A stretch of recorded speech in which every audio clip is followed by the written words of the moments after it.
Well, it is 7 o'clock, so with that, I think we can start the meeting and call the second meeting, Budget Committee meeting, May 20th to order. And to start off, we want to review the minutes from May 6th and approve those. I think everyone got a chance to see them.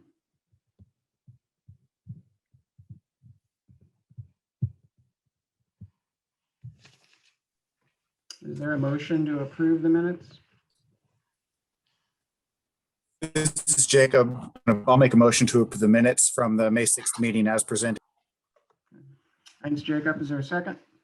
I'll second it. Who second? Oh, Kurt, yes. Any discussion? And we can all in the chat box or do it by call. I guess we'll do it by call, say yes or no to approve.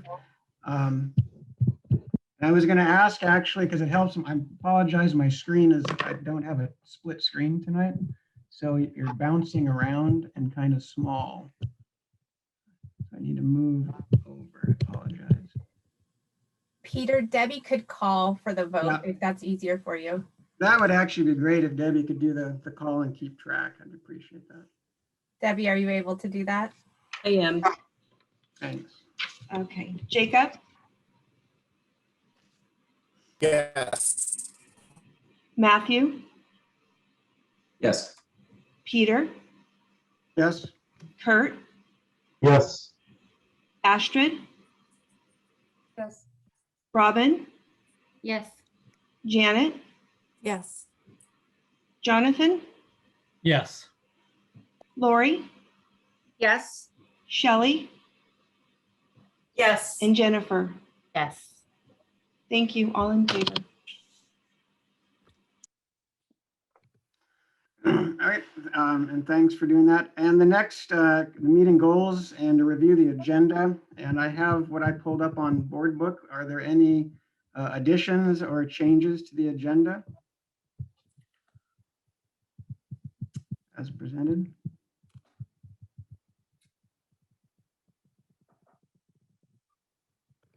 So with none, we'll use the agenda as presented. And I think the agenda personally leads us through kind of the goals for the meeting. And I felt last meeting, the exchanges with the raise of hands went well. And if that continues, I don't see why we can't continue that format.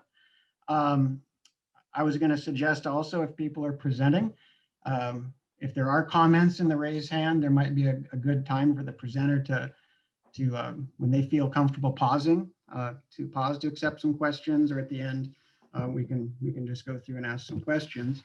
And with that, again, trying to keep track on Zoom, I had a nomination for a hand watcher, and that was Maddie. I'm here. So yeah, your job is to try to watch when that hand goes up, because when people share their screens, things move around, and mine does it a lot. So trying to keep track of if someone has their hand up in what order would just be helpful. We can all watch that too. I just don't want to, I apologize for leaving some folks out yesterday when you were off or 2 weeks ago when you're off my screen. So Maddie will be the attempted to keep our hand raising order under control. And with that, we're going to start off and see if there's any public comment.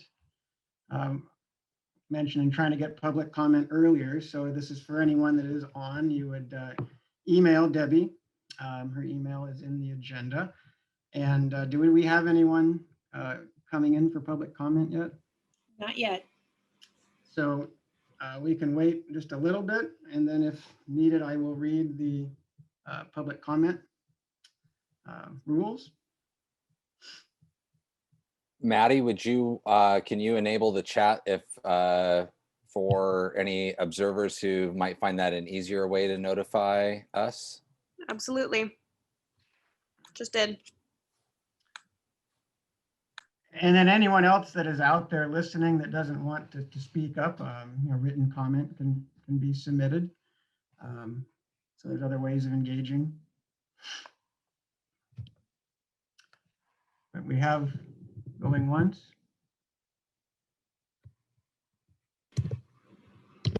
twice. I guess we're moving on from the public comment. So I always like to have one of those, and one of these days we'll get someone to come on early. But there will be a time later on if someone's listening in or joins later to have some public comment. So with that, let's head into item number 5. And Steve, that was going to be the updates on the state school funding and other key information. Go ahead. Yes, thank you, Peter, and thank you and welcome back, everyone. Thank you for being here tonight. Really appreciate it. So I forwarded the information from the state quarterly economic forecast that came out late yesterday afternoon. I like it that we've positioned the second meeting the last couple of years to be after the May forecast because it provides us some more information. And May of odd numbered years is a big forecast because it's during the legislative session, and the legislature typically waits for this forecast to proceed with how they're going to shape their final budget and how they're going to adopt it based on this revenue forecast, because it gives them, it's about 45 days before the start of the new biennium, and it gives them that final set of numbers to use to adopt the state biennial budget. So it's a huge benchmark. As you saw in the information, and for the public that hasn't heard about the release just about 24 hours ago, the forecast was extremely positive and trended upwards significantly from 3 months ago. And that's great news. What the legislature decides to do with the resources is the next step, and we will find out over the next 3 or 4 weeks exactly what they're going to do with that, and we will certainly pass along updates as we receive them. But I know I passed along Morgan Allen's summary. He's from COSA, the Confederation of School Administrators. He always does a really nice high-level summary that's geared on the school information. And then I'll just comment a little bit on the attachments on Board Book. For those that haven't seen those in the audience, there's 3 attachments. There's the 2-page executive summary, a more complete 17-page report, and then actually a PowerPoint slideshow that provides some nice visuals to tell the story. But Morgan's email was, the news was extremely positive, and the best response to today's forecast is, quote unquote, stunning. Here are a few key takeaways. Revenues for the 1921 biennium were across the board significantly compared to the numbers released in March. Net general fund lotteries, fund and lottery resources are up 1.087 billion. This is good news in terms of closing out the current 2-year budget cycle and increases the funds that will roll over into the 2021-23 biennium significantly. The 2021-23 biennium. Today's forecast shows a significant increase in general fund and lottery resources of 2.207 billion since the March forecast. That is a huge number. That includes the 1.087 billion rollover from the 1921 biennium. At the close of the 1921 biennium, the state is now projected to have $4.2 billion in reserve funds available. At the close of the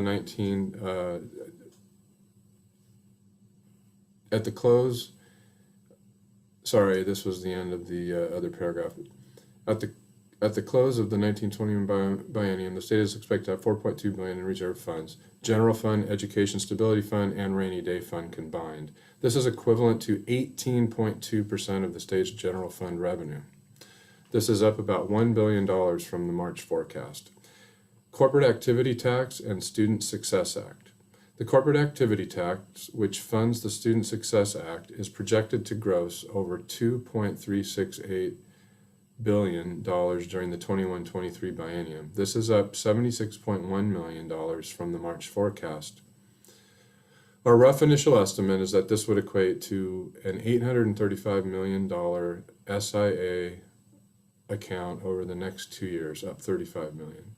By comparison, districts are receiving 150 million in the 2021 school year. Last but not least, because of this forecast, again, May of the odd number years is when the kicker could kick or not. And in this case, it will. Personal and corporate kickers. A personal kicker of over $1 billion is projected to be paid out in 2021-23.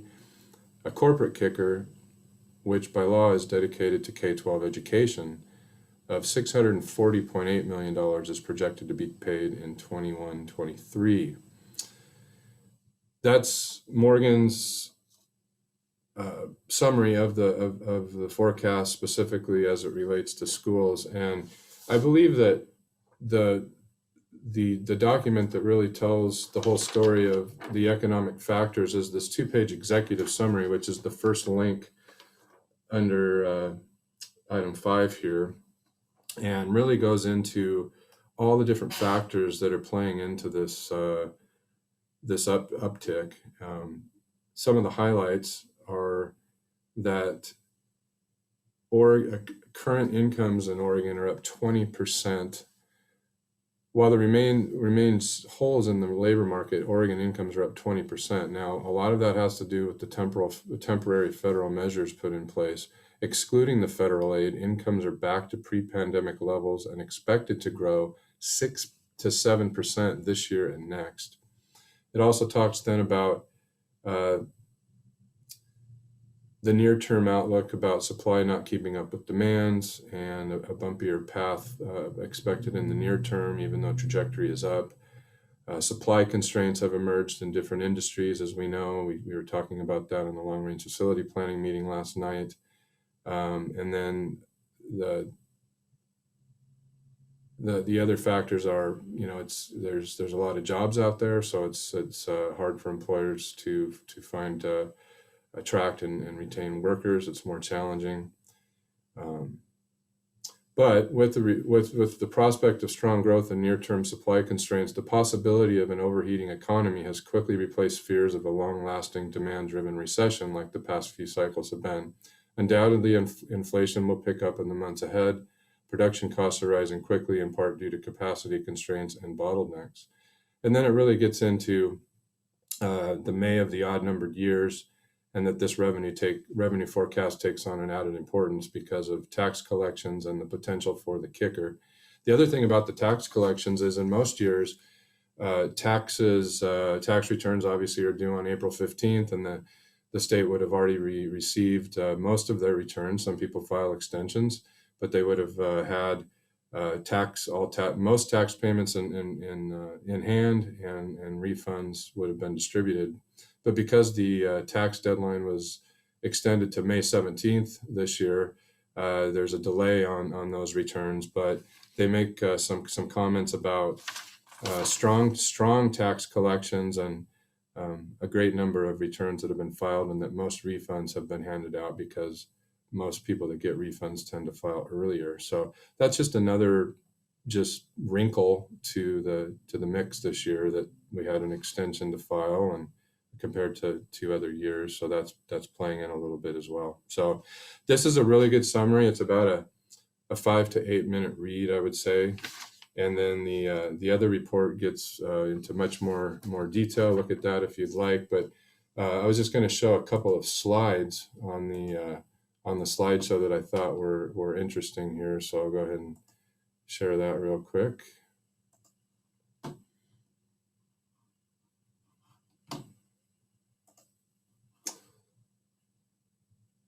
So there's some good charts, again, addressing some of the items that we already talked about. And what I like about these reports are that they do a great job of comparing what we're going through now compared to other downturns and how they recovered and what the factors were going back to the 1981 recession. And so every recession that we go through, and in my 20-year K-12 career, we saw the one in 2002, 2003, which was severe, but then didn't last a long time. But it happened mid-biennium. And then, of course, we had the Great Recession that started towards the end of 07 and lasted quite a while. And then we had this major dive last year that recovered quickly. But it goes through a number of different factors in pictures, which are great. But once so this slide, I believe here on page 8 is significant. It shows that V-shaped recovery that we talked about quite a bit, and what we had hoped for last year, which did occur, and how this recovery is different, and that at this point now, no permanent damage is expected. So that's the other thing that happened with this forecast. Back 3 months ago, even though the near-term outlook had recovered fully and now is pushed ahead of pre-pandemic levels, the long-term outlook was still lagging compared to pre-pandemic levels. So now the long-term numbers have reached back to pre-pandemic levels, and in some cases exceeded that. So this is a good graph. This talks about the withholding and the revenue collections at the state, and just what we talked about with refunds, funds, and payout. But when you get to the last 5 pages, that gets to the bottom line. I feel like this is a very interesting slide. Page 16, types of forecast errors. As you know, the economists are put in a tough position because we have the kicker. So, they don't want to project too high and then have to come back and say revenues are lower than we projected 3 months ago, but they obviously don't want to be too low either, because then they put themselves in danger of the kicker situation. In this particular 3-month window of time, I don't think anyone could have imagined that we would be up another, over $1 billion just for the end of this biennium, and then another $1 billion for the next. So that's why the kicker came into play so quickly. But you can see that in recessions, they tend to overshoot, and so numbers tend to come in lower than projected. In this particular case, this is the first time they've had a recession where they undershot the recovery, versus when the economy is in expansion, they have always undershot the budget. So I think that's a really interesting history there. And then it gets into the kicker law. And here's a chart that shows what you could expect from the kicker based on your income range. So that's a helpful slide. And just this again is very helpful because it shows the change from March for the end of this biennium, next biennium, and the 23-25 biennium in terms of the change that we had from just 3 months ago. And that was addressed in Morgan's summary, but specifically broken down at the school level. And then again, the reserves clearly will have a chance to strengthen because of this news as well. And these are the guys from the Oregon Economic Analysis Office. So I just wanted to go through that. Really, obviously, this comes down to, okay, so the forecast is great, way better than even we could have imagined. So then what are they going to do with the state school fund? So the last 2 weeks before this forecast came out, I did provide some updates since our last meeting that the Ways and Means Committee took matters into their own hands a little bit, and the Education Subcommittee on Ways and Means about a week and a half ago passed a bill to fund the state school fund at $200 million more. So that would go from $9.1 billion to $9.3 billion, which would mean about $630,000 more each year of the biennium in 21-23. The full Ways and Means Committee then followed that up a few days later and passed the same bill. However, it still has to pass the full House and the full Senate. What remains to be seen on that bill is, since this forecast completely exceeded expectations, will they drop that bill and just increase the state school fund by these additional revenue resources that are available to them now, or will they leave that bill in place and still possibly increase it? We don't know. Scott was actually on a call with COSA today, and maybe Scott, if you could share what was discussed there in that meeting. Happy to, Steve. On the COSA meeting, it's a every other week meeting with all the superintendents in Oregon, and of course, this was totally unexpected news for us, and in a good way. But COSA just reported that the funding floor has now been raised to 9.3 billion, but there's 6 weeks left for advocacy, and COSA is pushing very hard to advocate for a $9.6 billion funding floor, which would get us back to the current service level for this year. And we also have a lot of federal money coming in, and one of the arguments that COSA is making, and that's the administrator professional organization that all administrators are a part of in Oregon, is advocating for, is the fact that we're getting so much federal funding. We also feel that we're being shortchanged by the state and not getting the state school funding that we're asking for. So there's plenty of money out there, and we have a lot of advocating to do, and we're hopeful that that funding floor will be raised to 9.6 billion. Thank you, Scott. So at this point in time, I do feel very comfortable with a $9.3 billion floor. The budget was based on 9.1. The adjustment that I would recommend to the committee, if in approving a budget, whether it be tonight or next meeting or whenever that is, that I would plug in $630,000 more of state school fund revenue. And of course, the budget has to balance. So there has to be a related transaction on the expenditure or the requirement side. So what I would do there is bump up the unappropriated ending fund balance, which is part of the reserves. It's a requirement, but it's in a category that cannot be spent. Part of our unplanned expenditures are in contingency, which by resolution could then be drawn from if additional appropriations are needed. But a lot of that also goes into unappropriated ending fund balance, which by law can't even be spent if we wanted to in the next fiscal year. So that would be my adjustment. So essentially, we'd be able to take additional state school fund resources and not use $600 and some thousand worth of reserves next year, and try to keep that reserve level about the same in the first year, in that 49% year. We would still be relying pretty heavily on those federal funds like we discussed in the first meeting. And then it really does come down to, okay, we have the 9.3, it could go higher potentially, but then it comes down to the enrollment piece. What's our return rate going to be? Is it going to be 30%, 50%, 60%? I don't know. I still feel quite strongly that it's not going to be a 100%, even if we're in a full 5-day in-person instructional model. There's a lot of evidence out there that shows we won't make it back to that number at least next year. So, I budgeted in the 65-70% return rate. May not get to that point, so we have to be able to adjust. Again at a little over $9,000 per ADMW. That's what that means. So obviously the allocation to the state school fund looks really good, but the enrollment piece is another story still.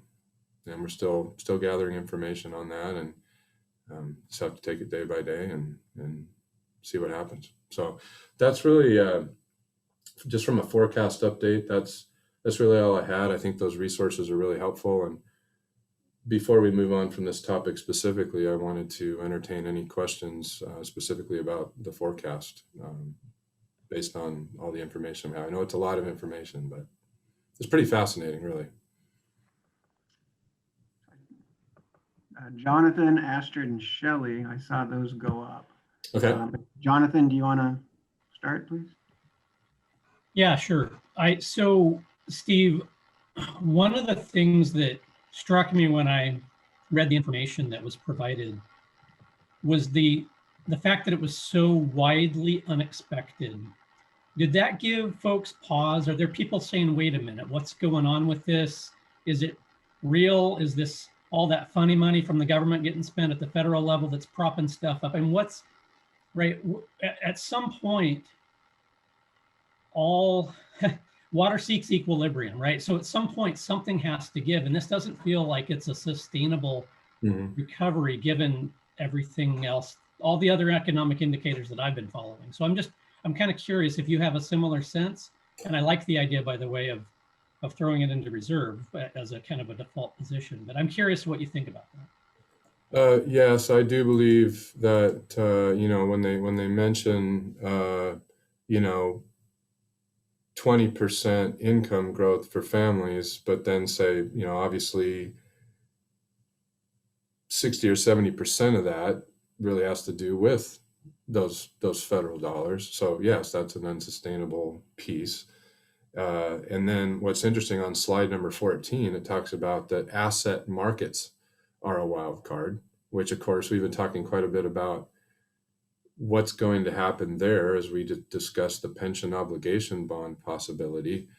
So there is, you know, some inflation, and I'm not in the markets, and I'm not an economist, so I don't want to speak too much on this, but it does talk about the wild card piece of the income in Oregon. You know, I think because families have had some additional resources from the federal government, maybe there's been more purchasing, because I talked about, you know, sales have been strong, and then even though I know we don't have sales tax, but the market's been good in that capacity, and maybe it's provided more resources for people to invest, and you know, those types of things. So certainly there's some things going on with these additional one-time resources for sure that have come into play. But I also know that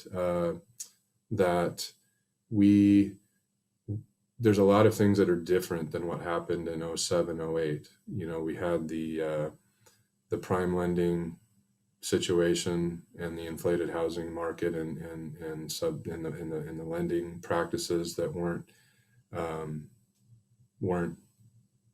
good, that helped cause, you know, that was one of the causes of the crash in 07, 08. And there were other factors going on related to the economy that don't necessarily exist today. What sent us over the cliff was the pandemic, and then things recovered, and then the federal government came up with 3 different stimulus package to help. And obviously there is, I think you're right, a return side to the added federal debt and now inflation and those types of things. So it does do a good job in this write-up of talking about the risks, because there's always risks and sudden change possibilities in our economy, and there's new things that could happen that we don't even know about yet. So, but at least they have a chance to build up reserves even farther, you know. So at least in the near term, I think there could be a confidence that they can sustain whatever number they provide us, whether it's 9.3 or 9.5 or what have you, if there was a bit of a downturn, because they're going to have a much stronger reserve. Thank you. And then Astrid was next. Yeah, kind of, I guess, the opposite side in some ways to that last question, or at least the answer to it, and that is, I hear you saying that the added money should go into savings, and I'm not going to use fancy words for the different savings accounts, but has there been a look at things that needed to come out of the budget, that needed to be reduced out of the budget for one reason or another, or for financial reasons?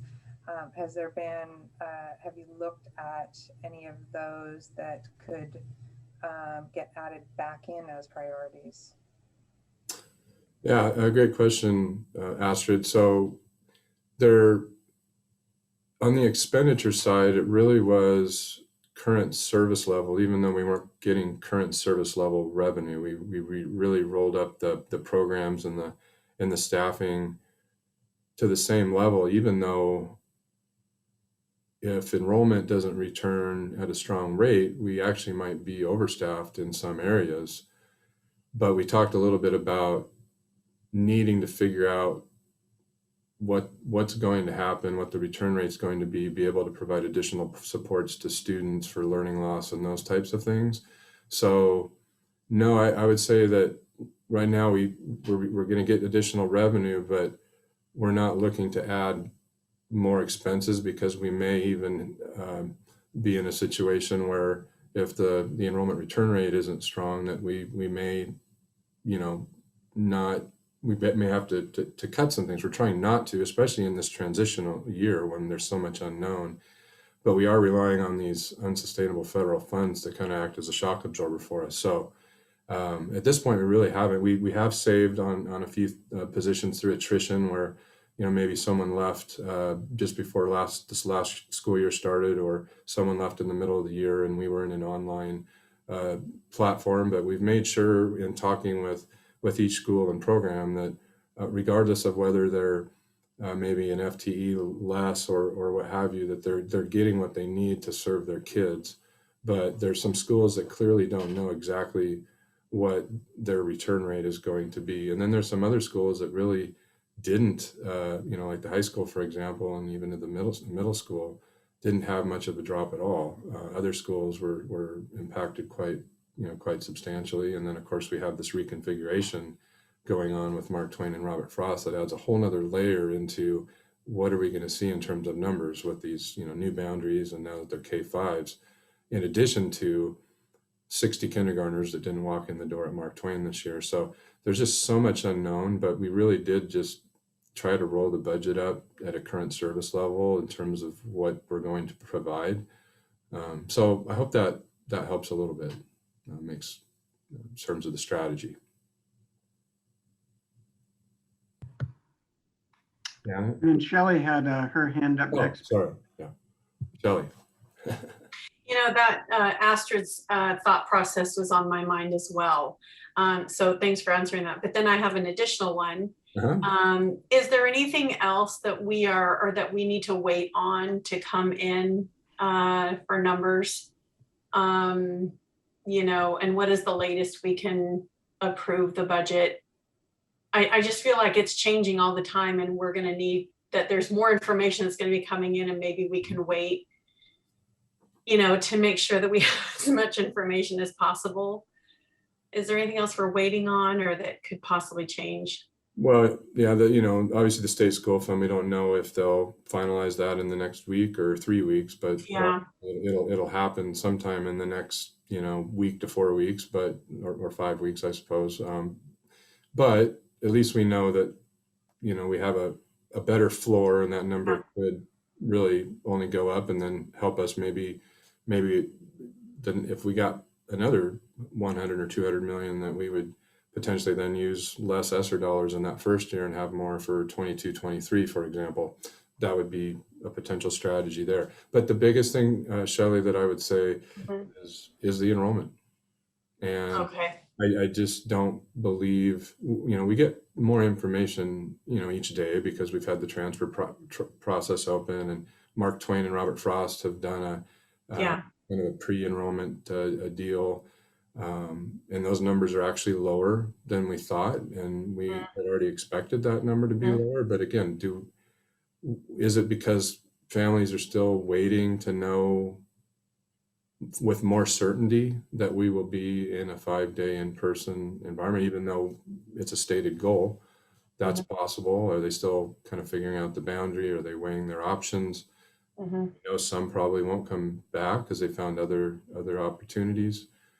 But there's so much going on there, and we won't know. There won't be a significant difference in terms of what we know today versus, say, 3 weeks from now. Okay. To make a significant difference, I don't. Okay. Yeah. That was mainly, I like the detailed explanation, but that was my main question. I don't think we really had this kind of situation. No. Such moving parts in the last several years. And so I'm thinking, well. At least for the enrollment piece, yeah. I mean, I don't know the last time Silver Falls has talked about, you know, I think it's been, looking at 15, 20 plus year history, it's always been a stable or slightly growing enrollment, which has been a blessing for this district. There's a lot of districts that are not in that situation. So, you know, not only this year do we have declining enrollment for the first time, but significant drop, you know. Yeah.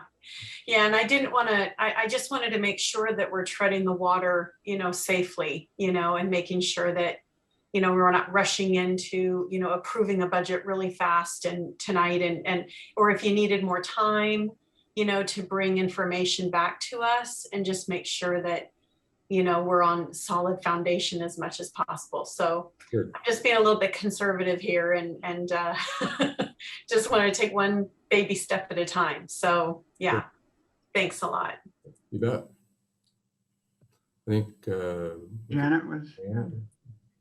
So I have more of a process question, I guess, and this could be for you, Steve, or Leslie.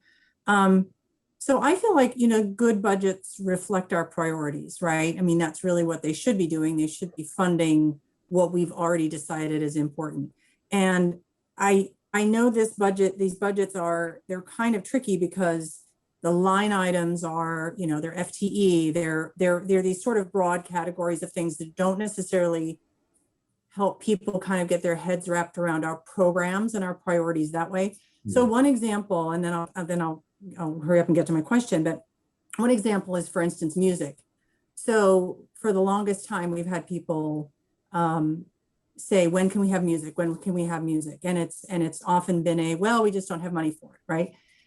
So I guess my question is not necessarily specific to music, but my question is, where are those kinds of priorities reflected in a way that it makes it easier to address those concerns and questions when they come from the community? Like, how do we know when we can say, okay, now this is something we can prioritize? You know what I mean? I don't know what where that falls in our process to be able to say, hey, you know what? We feel comfortable now. We can start thinking about some of these other programs that for a long time we didn't feel that we could afford or we could make happen. How does that work in our process? That's a great question, Janet. And I think our team has worked really closely to keep our goals in mind. I mean, goal number 3 is the long range facility planning group, right? And that has been ongoing and will continue to be ongoing. And our first 2 goals are around student learning and for academics, and then student social emotional learning. So we really prioritize those 2 goals in people, which is difficult to see in a budget. But for example, in our reconfiguration of Mark Twain and Robert Frost, we saw that Robert Frost had a 1.0 reading specialist and a 0.5 math specialist. And we needed those positions to be at Mark Twain as well to support students because we were creating 2 equal environments. And so we added those positions to Mark Twain. So we had some classroom teacher positions at those 2 buildings that we hadn't filled based on people retiring and attrition like Steve had talked about. And we took that money and reprioritized it to be specialists to focus on academics. We're also increasing music at both of those schools. They'll have a music teacher that's shared equally between the 2 buildings, which then gives Silverton Middle School, because of the way the staffing ended up changing, a little bit more music as well. And then we're using our SIA funds to prioritize social emotional learning a lot. We're increasing social workers and school counselors and school psychologists. And so again, that's all represented as people, so you don't see that, but that all speaks to our goals and our strategic plan. So I wonder if it might, without creating additional layer of work, I wonder if it might be helpful as the budget's approved, if there is some sort of a, even if it's school by school, or maybe it's just a district high level summary that says, our budget. And I think, Scott, your summary captures a lot of this when you gave it last time, was to say our budget reflects these priorities, and to maybe highlight some of those changes that you've made, that do say, look, we've decided based on what our needs are in our community now that this is how we've made our budget decisions. I don't know. I just think it would be helpful for people to kind of get their heads wrapped around things. Not that everyone's going to be, sitting down with coffee and going through the budget document, but I think it's helpful for the board too to be able to communicate out what they've approved and why they feel really comfortable with it and confident about it and excited about it. So just some thoughts I had. So Thank you. I appreciate you addressing those, Leslie. Thank you. And I appreciate that idea as well, because I think a change a document is a good thing to have, and I didn't have a document like that this year, but I could still certainly produce something for, whether it's, you, before it's adopted by the board, we could have something, and then everyone could use it, would have it posted, and just to make sure there's a executive summary of those types of changes. Again, like you said, Scott's message does touch upon some of those things, but we could provide something in a little more detail that's high level as well. That'd be great. I'd appreciate that. Thank you. Robin had your hand up next. I was just going to add to that a little bit, because I know that there are surveys that go out to the communities, especially out in the outlining, and those are really helpful. The principals have all of those, and it shows what's really important, what each community feels, especially out in those rural communities, because they're all different. So those surveys are really helpful, and it does help kind of bring the budget back around. Yeah, thank you for mentioning that, Robin. We're not to this line item yet, but 6B, we did include the SIA 21-22 priority spending, and also the engagement detail that Robin just mentioned. And those are helpful documents. Leslie had touched upon that in her presentation last time, and we thought it would be helpful to include these specific documents that were brought to the board meeting here a couple of months ago for the renewal. For folks to look at. So in fact, we will be having a little bit of a drill down specifically on the main area that we were able to use our limited SIA funding this year, Sequoia Falls. Jennifer Hannon will do a brief presentation here shortly. So.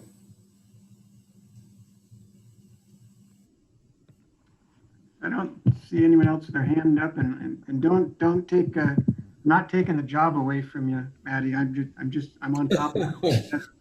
Stay there as backup. But Steve, I had a quick question. When you mentioned the income going up 20%, personal income, will that have any implications on federal funding? If it raises our median income of, takes off free and reduced lunch? You're talking about the free and reduced lunch percentage? Is there any, do you see any impact? Are they kind of assuming that kind of bump is going to be smoothed out and they're going to ignore it? That's a great question. I would assume that generally across the state and probably nationwide, that number is going to probably at least temporarily bump down. But they, Dan, didn't they just? I know they're doing free summer meals again this year, and then they just did some other supplement. Is it called the EBT program? And well, so that was some of the funds for families to receive EBT cards to be able to purchase food. They increased, I want to say it was through December, free meals for 1 to 18 through December. I also know right before the pandemic, Oregon had passed increased what was available for families to qualify for. In fact, they basically were taking out the reduced part. Basically, in Oregon, it was going to be a no charge lunch system in Oregon, and we were getting ready to do some communication, making sure families realized that they qualified for that. But the pandemic hit, and then everybody was on a no charge. We've been operating under that. So I don't know if that gets at your question, Peter, but I think we're okay for the next 6 months on as far as seeing some impact on that. If you were worried about that number shrinking. Yeah, and I guess that the free and reduced lunch is part of it, but then also little things that add up to be a larger number. The CTE pathway funding. If in that program of study, if one of the students is on free or reduced lunch, they receive additional funding in that program. And I believe we have some programs that receive pathway funding, but little things like that start to add up a few $100s per student here and there. And the next thing it's it's $100,000 kind of disappearing. Yeah, and that, you know, that could have an impact on the Title 1A funding, which is directly related to poverty. Now, they don't use free and reduced numbers. They use what's called county SAPI data, and I don't remember what that acronym stands for off the top of my head. They changed that a handful of years ago, but it'll be interesting to see what happens with the numbers and if they're going to take this maybe a temporary change due to the pandemic and federal funding into account when they do those calculations. Yeah. And I shouldn't be using the free and reduced classification. That's probably not the best way to put it, but that is something that's in the back of my head, and hopefully they'll take that increase and just basically ignore it and allow it to smooth itself out or average it. So, thanks. I don't see any other hands up. So Steve, were you going to continue then on? That's all I had in this particular section. We do have some follow-up items from the last meeting that we had some discussion about, but also I think wanted to provide a little bit more detail. With your permission, I would like to come back to the 6A item, since we have Jennifer Hannon on the line, and go to what is that? The Sequoia Falls and 6B. It's around SIA and Sequoia Falls specifically. So would that be okay if we had Jennifer present and then take some Q&A for her, and then Leslie has some follow-up for Matt and the group on curriculum and textbook adoptions and materials with some history. Does that sound okay? If no one has any objection, I think we can go forward with a consensus. So I'm going to actually share the screen for Jen, but I'm going to go ahead and turn it over to Jen. Thanks for inviting me. So I was asked to give a little bit of a 10,000-foot view of what Sequoia program is and what we do. It is a new program this year, and you may remember that the program was started to be conceptualized following the Measure 98 legislation that asked us to seriously look at 100% graduation rate in our high schools. So the board at that time asked us to go back 5 years and look at every student that did not graduate, and non-completers and non-graduates, and give them kid by kid why they did not graduate. So we were able to build kind of a profile of which students the Silver Falls School District, or specifically the high school, was not working for, and then designed a program that we thought would meet the needs of those students and get them through the school system, and kind of address the issues that were holding them back, both in education and in life. So in this program, we bring together education, healthcare, and community resources into one place where our kids are.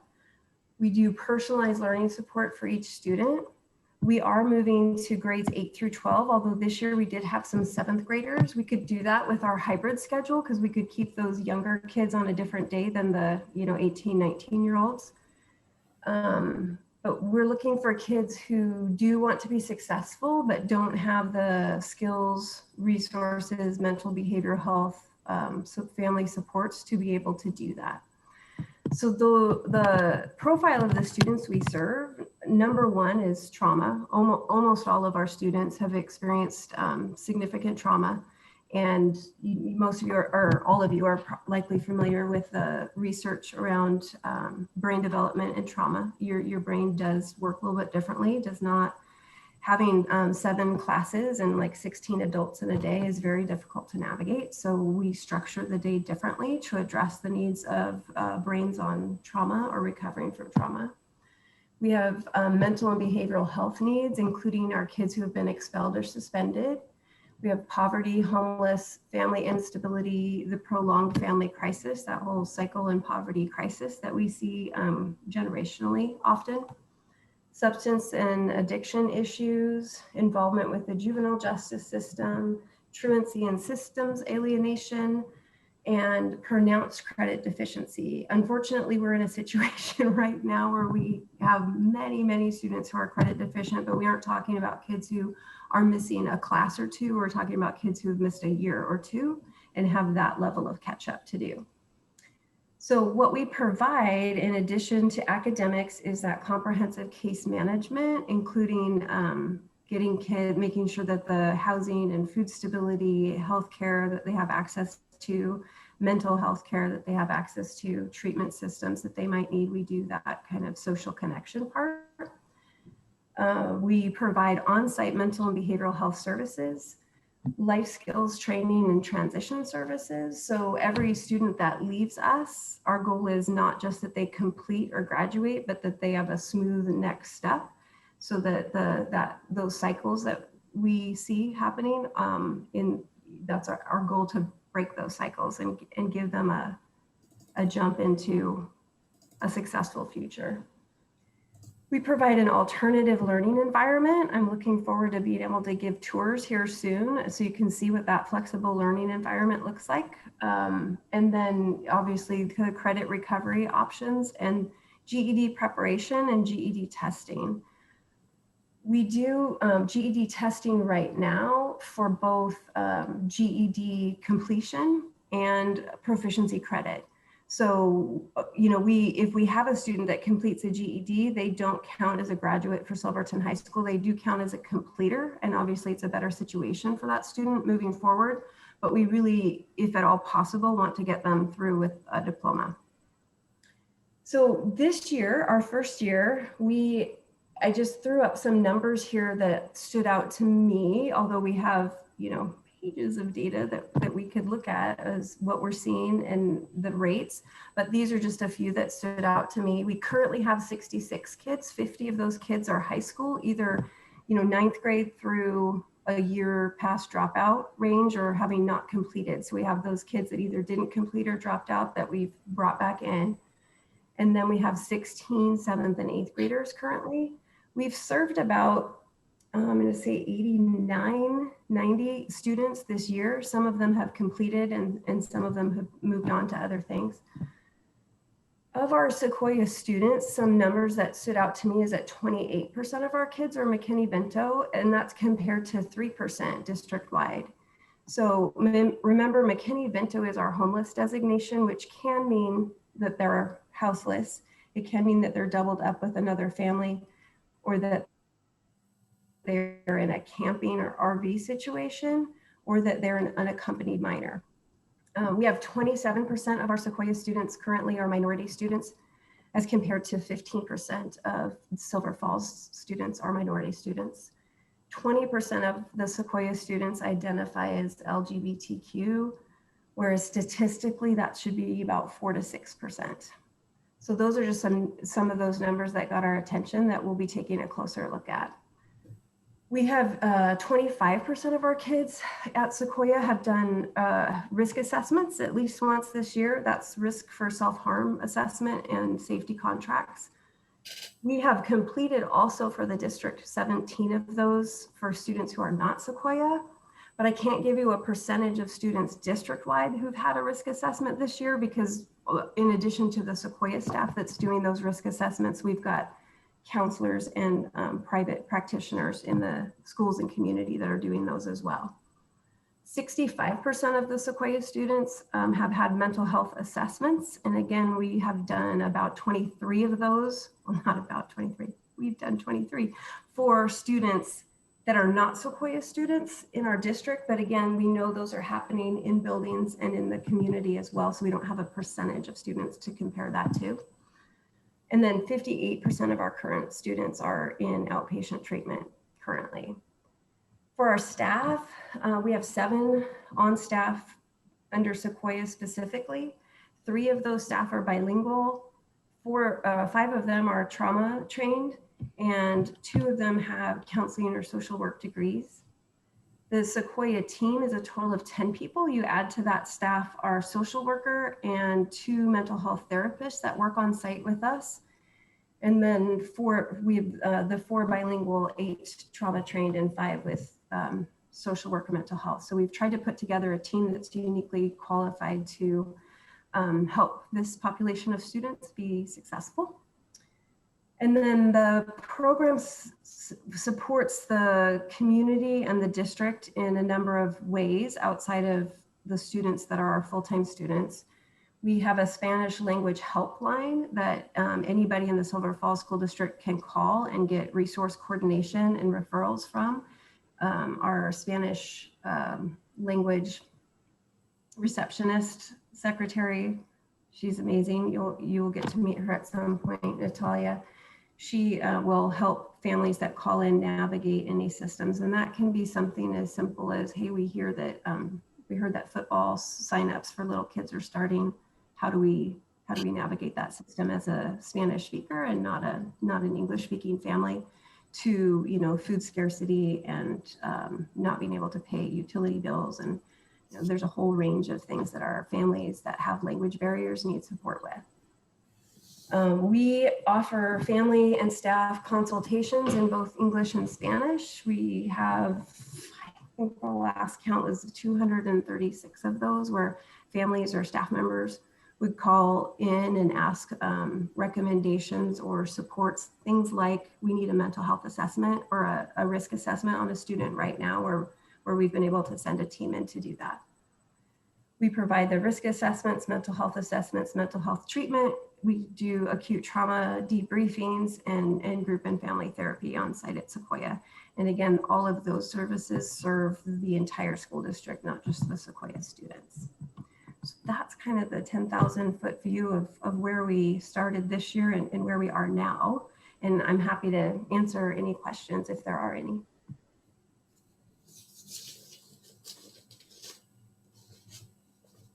I don't see any hands going. I'm assuming a quick question is, and it was going to be asked for some of these, but the sustainability of the funding for this. I know it looks quite sustainable. Is there any concerns that it isn't going to be reoccurring in the future? I mean, I guess it's hard to tell the future, but this is all coming through the SIA additional funding. Yeah. I actually, my staff's tired of hearing me say that, probably because I mention it almost daily. It is a concern because, you know, there's a lot of state funding available right now with the specific focus of equity, which fits our work perfectly. But also we have braided funding, some general fund dollars, some Measure 98 dollars, high school success, and some student investment account dollars. So it's a combination of funds that we're using to run the program. We also have gotten and are continuing to apply for community grant funds. We also are just trying to be creative moving forward in services that already exist in our county and community and bringing them on site instead of hiring and paying for those services ourselves. So that's in the process as well. An example of that would be our therapists. Our therapists, we have 2 full-time or on-site therapists, not almost full-time. And, you know, we've got, I wish I had the number off the top of my head, Peter, but the number of outpatient treatment plans we have in progress, that costs us nothing, except we pay for a gap in insurance. If we have a kid that comes to us that needs treatment right now and they don't have insurance, we will pay for that treatment while our social work team works on getting that student covered under usually Medicaid, Oregon Health Plan. So that's all that the mental health part costs us. We are currently working with Legacy to partner on helping provide some of the social work services so that those services are reimbursable. Also, Dana's team makes some of those social work services reimbursable currently, as well as a lot of the work that we do at Sequoia folds into the Medicaid survey and Medicaid reimbursement. And then we would like to, I mean, the intention always was that we would sell tuitioned slots to other districts for this program. It's not feasible for the very small districts in the Valley to be able to run a program like this. So Dina has done a beautiful job of modeling that with the transition program, combining several districts to partner in a program like this. So we're looking at that as well. In fact, we have dipped our toe in that water of having tuition slots in the program. But currently there's about 100 kid waiting list in our own district to get into the program. So that's just a conversation we'll have to have about, do we at some point have to prioritize the funding to bring in dollars and kids from other districts, or is our obligation to serve the Silver Falls families first? Well, thank you. That was excellent. And what is the capacity you think then? You said 66 students, but what do you think your capacity could be with the current staffing and provide the services you need? Well, today it felt like 60 was probably the capacity. It just depends on the day and who's present. But 65 was about what we were shooting for, 45 to 65. We have talked a little bit at the district level about options of adding an evening program in addition to the day program where we could expand number of students we're serving. We've also talked about running 2 full shifts and what that might look like. So could potentially up to 120, 130 if we got to a 2 full shift model. And potentially we could add 20 to 30 more if we opened an evening section. Thank you very much. And then I see I wasn't watching the hand, so Jennifer and Jacob's hand are up, so I'm not sure who was first. Jennifer was first, I think. Okay, Jennifer. I just wanted to say that it's really pleasing to see the innovation of this program, that we aren't just expecting that school as usual works for everyone, and we're adapting. So kudos to everybody who is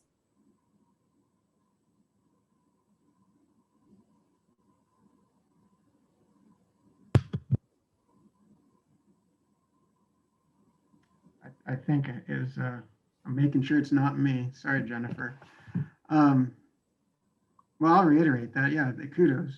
But if Jennifer does return, wait a second. And we'll go to Jacob. Sure. Thanks, Peter. So, Mrs. Hannon, I just want to thank you for, taking on this program and, kind of spearheading the program for the district. It's an important program, and, you're doing good work there.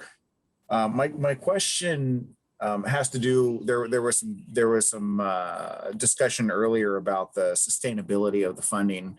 And we talked a little bit about SIA and some high school success funding. Is there any title funding coming in here or federal funding, whether it's Title I, Title IV, ESSER, Perkins, McKinney-Vento, any of that? Not yet. This year, we are not accessing any of those funds, but as Steve mentioned a couple of times, right now, there's funding sufficient to not have to get creative, really. I mean, we're looking at, with a program this big and this expensive, frankly, we have to start now looking at how we make this sustainable moving forward, which means really making the healthcare community responsible for the healthcare part of the costs, and the education community responsible for the education part, and the social services part responsible for the social services part. Just getting those 3 systems to talk together, even though all the goals are the same, completely different systems in terms of grading that funding. So that's been really interesting to dive into that and say, like, it should really work smoother than it does, but it doesn't. So those systems we know we have to put into place, but there hasn't been the pressure to really look closely at things like Title IV and Title I, but we do have access to that funding that we know is stable, over 50 years, that we may have to tap into at some point. But our goal is that this program becomes self-sustaining or close to it. Thank you. And Jennifer, are you back on?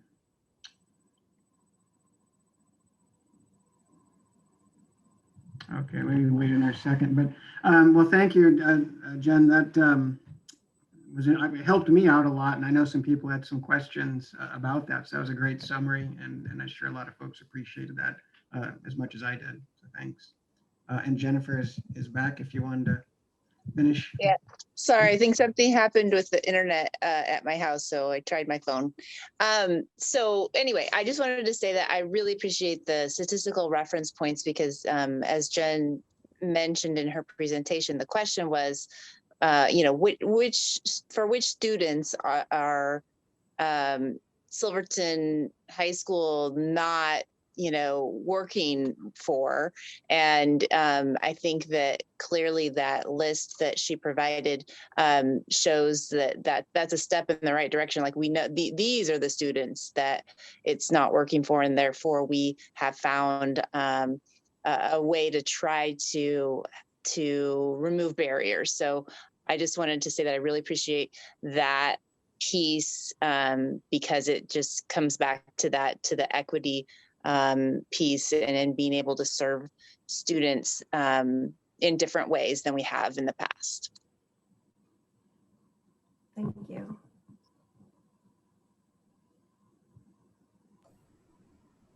I just wanted to mention we'll get this summary posted on Board Book as well later this evening. Debbie will get that up on there for everyone to be able to see at any time. Thank you. And Maddie, if you want to demote me to audience, that I'm Sure, Jen. That's what you want. Thank you, Jen. Thank you. I appreciate it. So we were going to, Steve, to bump over then to Leslie. That's correct. Yeah, Leslie has some follow-up from the last meeting on the textbook adoptions and other curriculum materials. Yes, so I went back for the last 3 years. Starting in 2018, 2019, we did a math adoption that we spent about $60,000 on, and that was just for middle school. And then we also spent about $20,000 on our social emotional learning curriculum for K-8 in the district. So that's what we spent about $80,000 on. We also spend about $60,000 every year on Renaissance Learning, which provides a variety of things for our students K-9, including math and reading assessments that we use as universal screeners. And you see those that the STAR data presented a lot at school board meetings from all of our different schools. It also has multiple online learning opportunities, accelerated reader AR quizzes if anybody has a young one at home, freckle practice activities. So there's multiple things in Renaissance that we purchase every year. So that's about $60,000 a year, and that was also in 2018, 2019. And then in 2019, 2020, we did a social studies textbook adoption for 6 through 12. We spent about $62,000 on that, and then our $60,000 on Renaissance. And then this year we were supposed to purchase our English language arts adoption. And it was going to be through the SIA funds actually, because we were looking at $500,000. It's quite a big purchase. And with COVID, ODE actually postponed the ELA adoption cycle for another year.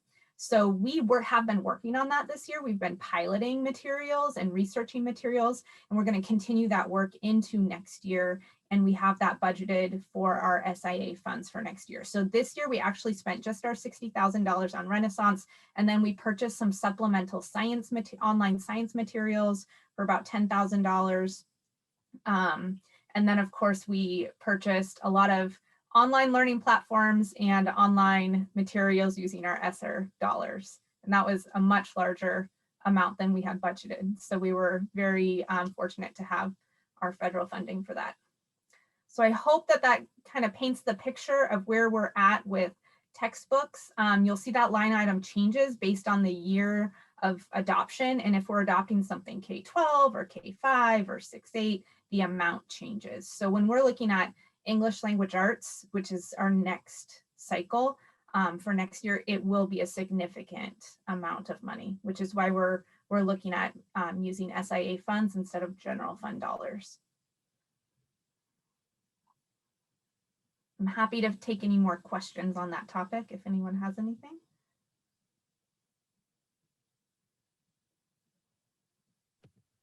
Matt has his hand up.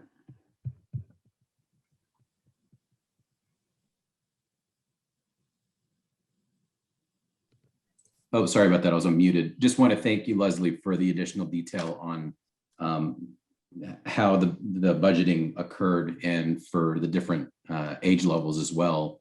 How does your team just assess those sort of areas on where to make the investments based on, you know, K through 12? Is that something that your team monitors on an ongoing basis and then prioritizes based on gaps that are there today, or maybe, you know, things that the district hasn't traditionally taught in the past that know that it needs to be, you know, refreshed, or, you know, there's new information that come out in textbooks?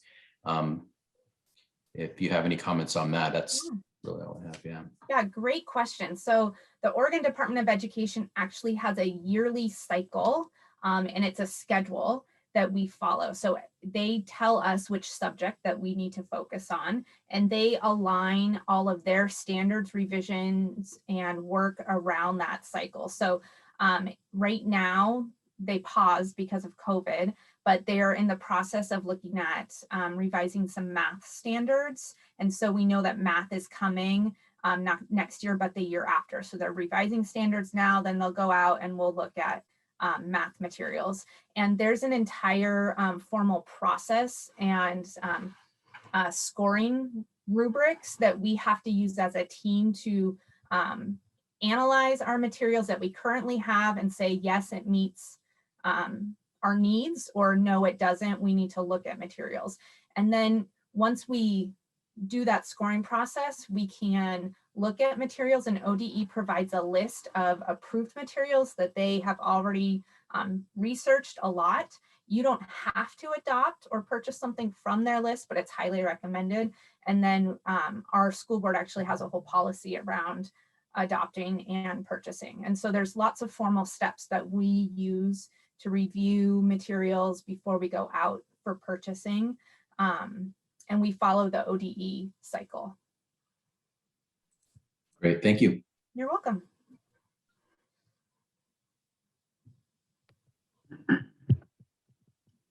Appears there's no more questions, so thank you, Leslie. Yeah, thanks, Leslie.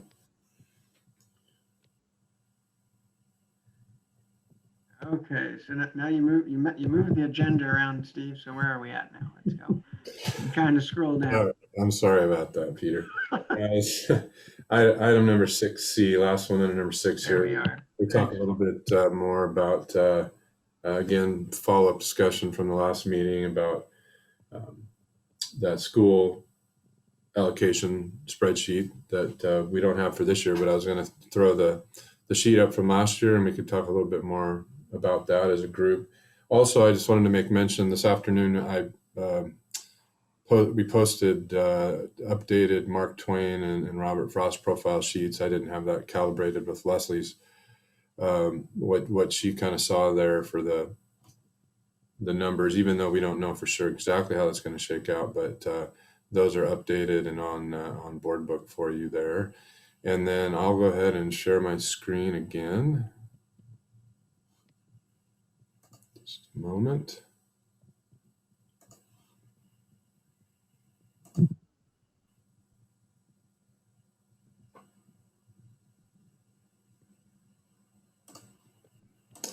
Okay, so this is the allocation spreadsheet from last year's budget process.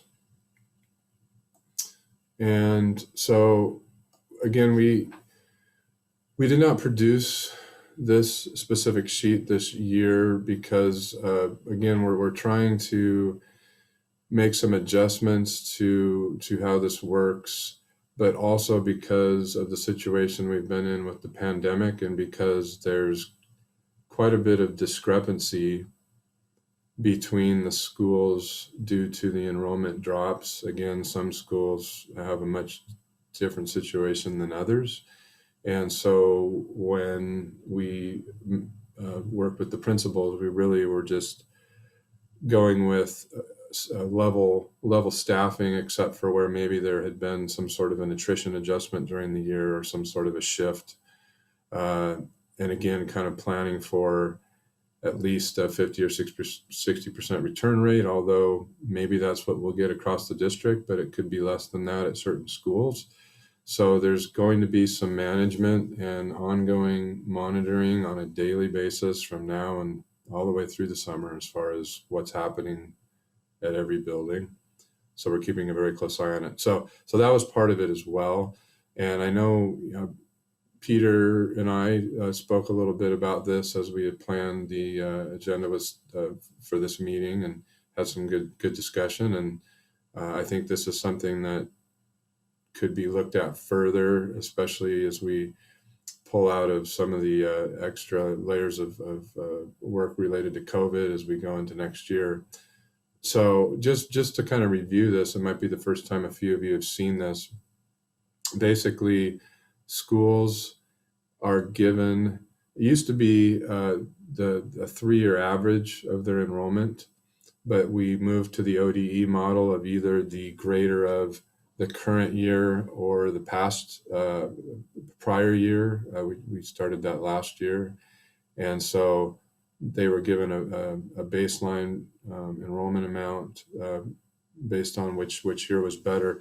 Now, these numbers up here actually are based on half kindergarten, because there's a separate full day kindergarten allotment down at the bottom, because the state just started funding for that about 5 or so years ago. So there's a separate allocation to kind of bring half-time teachers to full-time teachers in this column down here.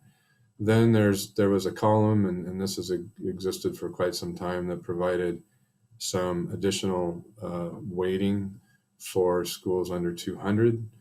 And then there used to be a bit of a pregnant and parenting allotment at the high school, but that changes from year to year. And so you had total weighted enrollment, which ODE does weighted enrollment as well. But I think this is an area that could be looked at for the future, because of, there's other funding factors, other weighting factors like ELL and special education and free and reduced and those types of things. But the baseline for this didn't include that, because when you look at the profile sheets for each school, there's 5 Title 1A schools in the district, for example, and they get additional resources that are outside of this allocation, as well as ELL supports and other supports based on the need that are just provided out of departments from special education, for example, or Title I. So it's accounted for off the sheet, so to speak, and you can see at the bottom of the profile sheets for each school, in the gray boxes at the bottom, other district funded positions. Those are funded positions that don't take away from funds that the schools get here. So then there's the funding factor, which again, the factor increases by grade. So the K5 levels are at a flat 1.0, and then there's a slightly greater weighting once you get to 6.8 and then to 9.12. Last year, the high school was bumped down from 1.1 to 1.08, just a recalibration.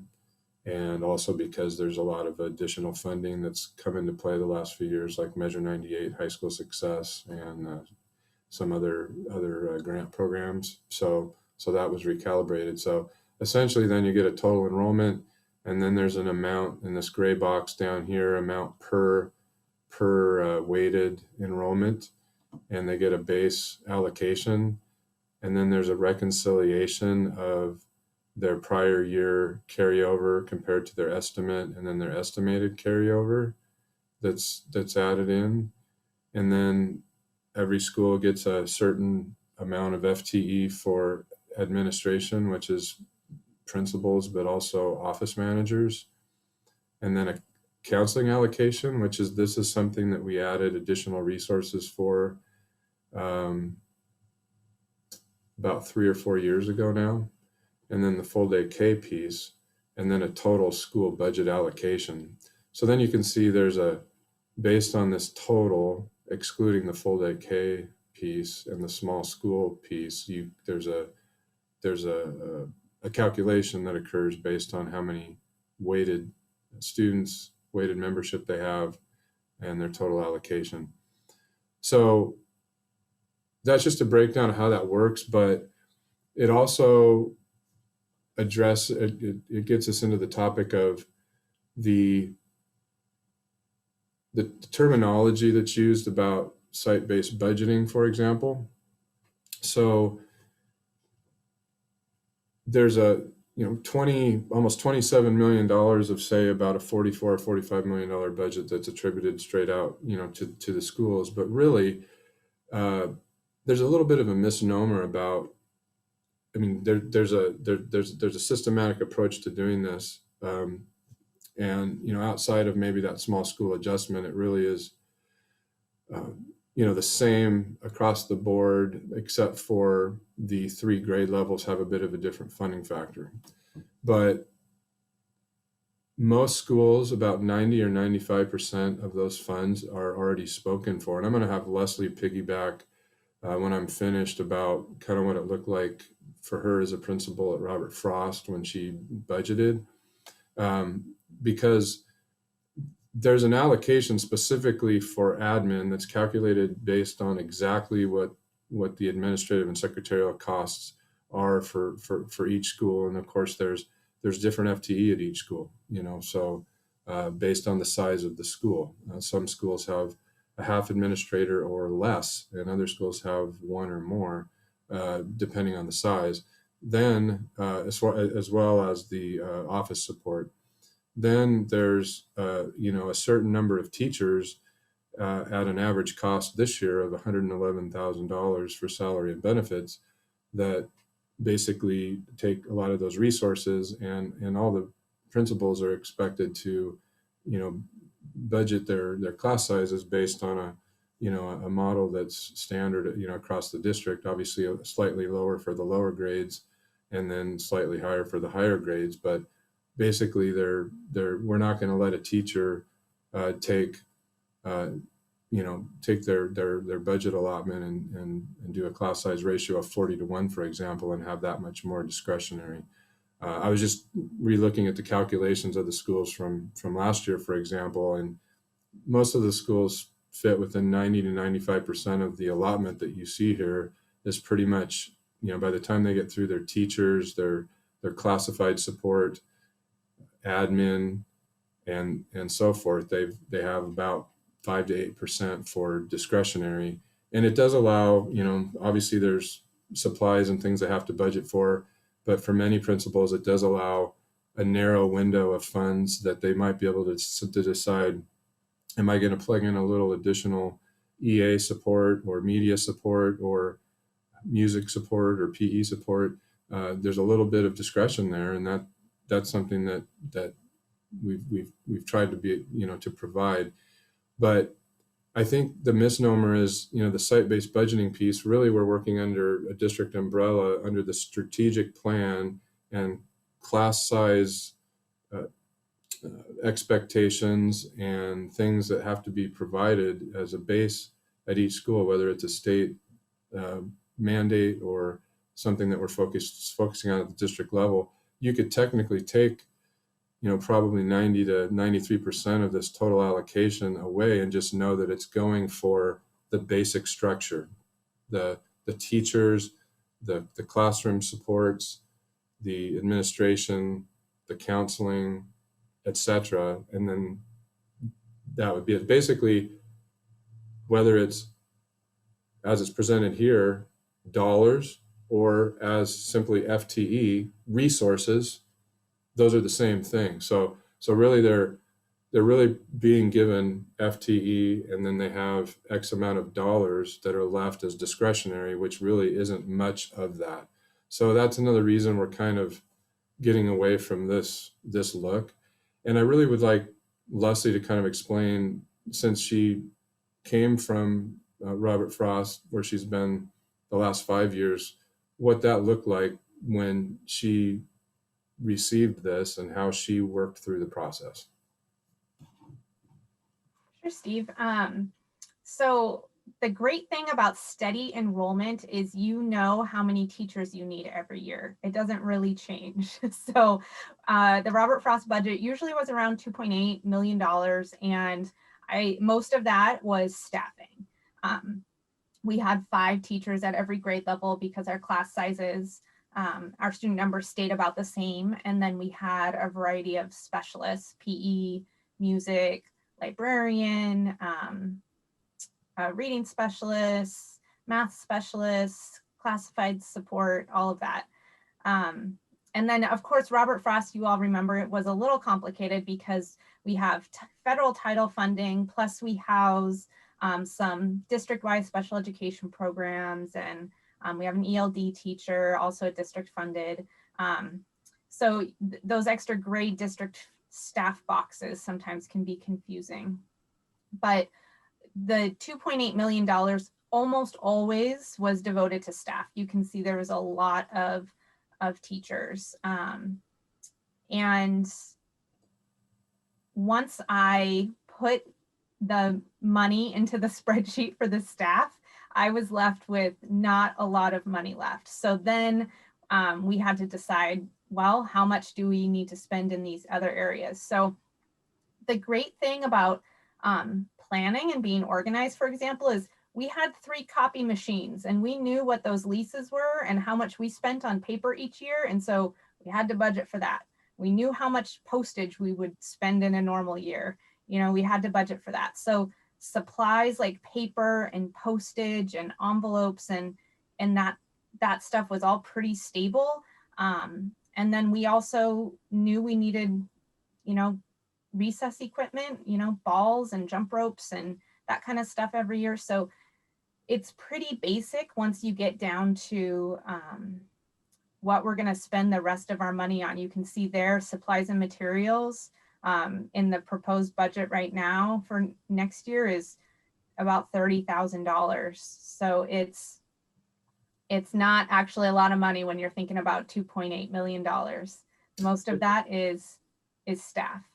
And you can see there's a drop off there in those 2 items, and you will see that on every school's profile sheet compared to last year's budget and then prior year actuals. And the reason for that is that's another thing we're trying to do is standardize across the district for purchase services, for example. A big part of that purchase services budget is we contract with a company called EduStaff to acquire our classified and certified substitutes. So they're not employees of the district, therefore it's a purchase service. And we moved all of those purchase services dollars outside of the discretionary budgets for the school. So we run it at the district level. So we did reduce the discretionary by the amount of subs. But one thing that we'll do is principals will now not have to worry about, you know, one school might have more subs in a year maybe than another. And there's some inconsistencies there. So we're just taking it and we put it in the HR and teaching and learning budget, and we're just going to manage it from there as a total number. We'll still code it to each school because we have to, but it won't be part of their discretionary budget. The supplies and materials budget is reduced because we're trying to standardize at the district level the technology. So supplies and basic supplies and materials are the same, but part of the supplies and materials budget is object 470 and 480, which is software and hardware. So we've been wanting to do this for quite some time.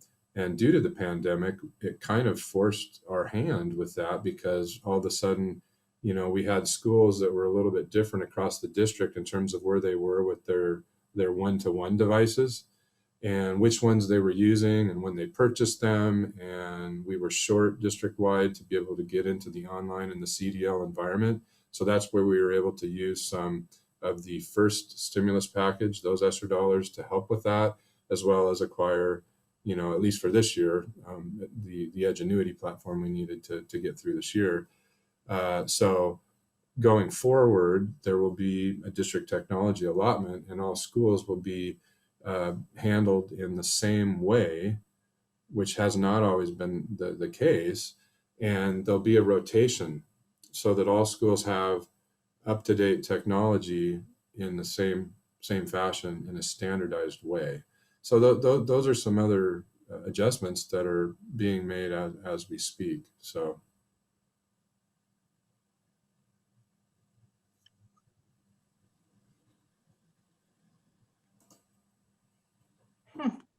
A good break if there's any questions. One of the things that Leslie, and thanks for sharing the budget at Robert Frost, but I guess what I've always looked at is still kind of what you said, Leslie, is most of that budget went into staffing. And when you go to the high school, and this is my opinion, I guess, but when you go to the high school, easier said than done, right? There's a lot more opportunities. There's other funding channels. And at the younger age, it seems their supply or the extra budget is just so small. And that's why I've always found it odd. And I know the explanation, high school costs more, middle school, I get that, but there's also a lot other broader activities that those students are getting funding from. I know it's, again, easier said than done, but I just see that the younger grades seem to get the least amount when they sometimes might need it the most. And a small addition, even an extra 1 or 2%, can make a huge difference in field trips and enrichment activities for those students in a budget that is heavily strapped with staff and doing the delivery. So that's kind of where I've seen that. But it's after our discussion a little bit with Steve and Scott, it looks like, processes are in the place to move away or look at it differently, maybe not necessarily move away. But again, that's just kind of my thought and opinion. But thank you for sharing all that. You're welcome. I guess I have a question, and this would be directed to Steve. Steve, can you clarify for me where the term site-based budgeting came from? That has always, I don't know, but I've heard it. And now that you have explained things, I understand that we're moving more in more of a standardized way. But I just wanted to know if you knew the history, because I know you've been here longer than me. Well, this is the end of my 6th year, so I don't have a lot of history. Oh, okay. I believe that, and there might be some others on the call here that could speak more to it, but I think really this term really goes back to the consolidation days. Oh, okay. Each school was its own district, and there was a lot of discussion as these different districts and individual boards kind of came together about how it would work. I think it maybe was rooted in that. So, and I don't want to speak to that. I know others have been in the district longer than myself. So. I could just add that as long as I guess I was PTT president, probably 20 years ago now almost.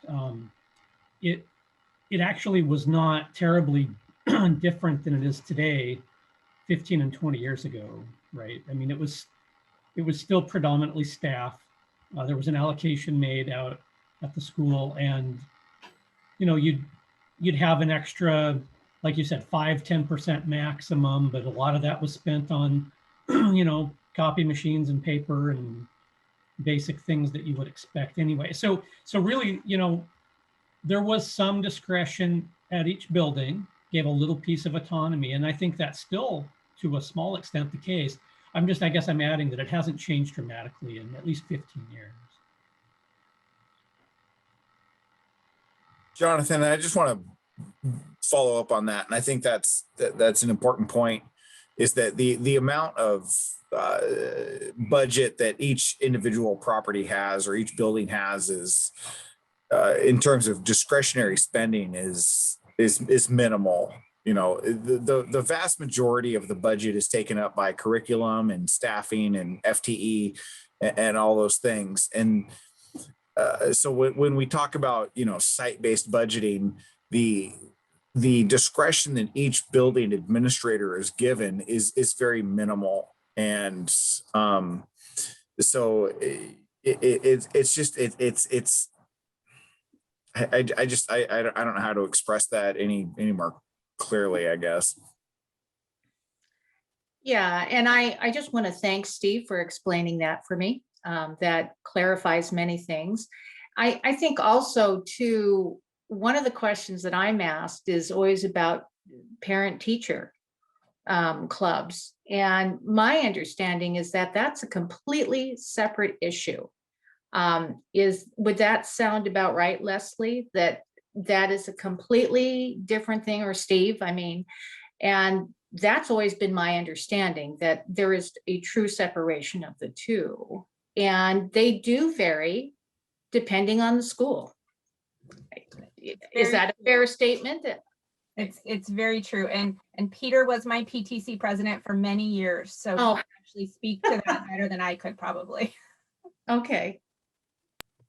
I'll just say that every PTO, PTC, however they say them, everyone is uniquely different with the makeup of the parents and their students. So, but we did fund throughout the PTC at Robert Frost, for example, we would give money to classrooms to supplement or so they could buy supplies, primarily the encouragement of enrichment and field trips. And that is nice to have. It was consistent when we were there, but the challenge I always saw is when does that become more of a norm, that fund just comes in and then it's expected, which it's needed, and that's what it shows. Then there's a need, and really that's what spurred my looking at the sheet when one grade cohort at Robert Frost could not attend a field trip over, I think it was a $4 or $5 charge, and the PTC said we didn't have the money, and they had to then choose between two activities, both great and one very, very affordable. So that's where I kind of thought, why are the lower grades? Why am I always writing checks? It seems to have second grades and the third grader, but as the grades go up, the checks I wouldn't, or maybe the check just got big at the beginning of the year and I just didn't see it. But anyways, I don't want to keep going, but that's where I just keep saying I think it'd be nice to see those enrichment activities.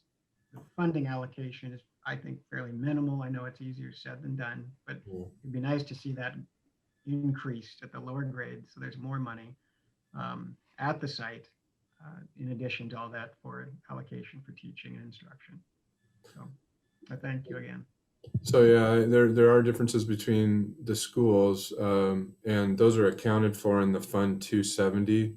That's why you usually see a big number in there. There's a lot of money that comes in at all the schools and then goes out because they're supporting activities.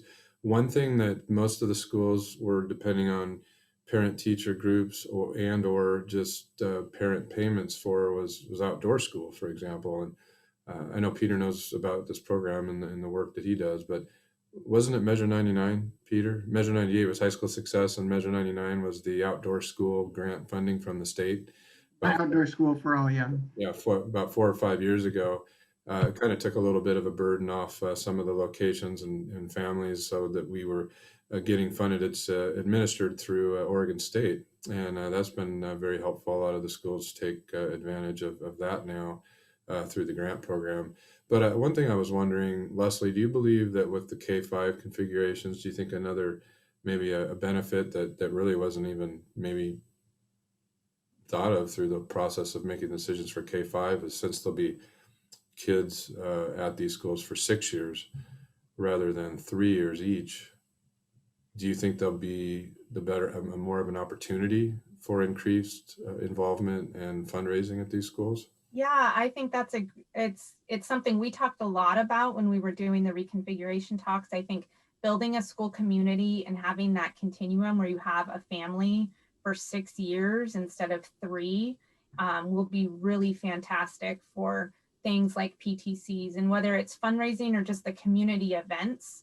I think that will be fantastic for those schools. Okay, we and I agree with that, Leslie. That's I think that's going to be very true. There's 3 hands raised, and I do not know the order, so I will rely on my hand raiser to take the blame. But Jacob, Janet, and Shelley.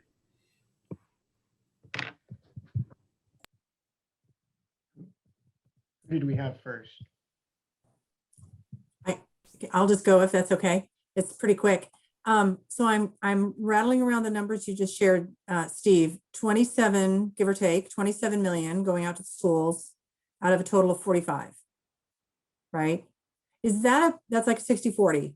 And I'm not intending to diminish all of the expenses that have to happen as part of kind of broadly overhead, right? I mean, there's just a lot in terms of running the district. I'm just curious, is that a ratio that people keep an eye on? Is there a, like in nonprofits, they always say like, you got to be spending 85% at least of your money on your programs and, no more than 15% on just running them, right? Yeah. And that's kind of a way how you measure how well you're doing. Is there something similar with the ratio that we spend on, the schools versus all the other expenses? Yeah, so at the state level, one of the reasons they have a standardized state chart of accounts that's managed by ODE, and they'll consult with business managers every couple of years as far as what adjustments might need to be made. Is one very key thing is the functions, the programs. Right. Anything that starts with a 1 is an instructional service. Anything that starts with a 2 is a support service.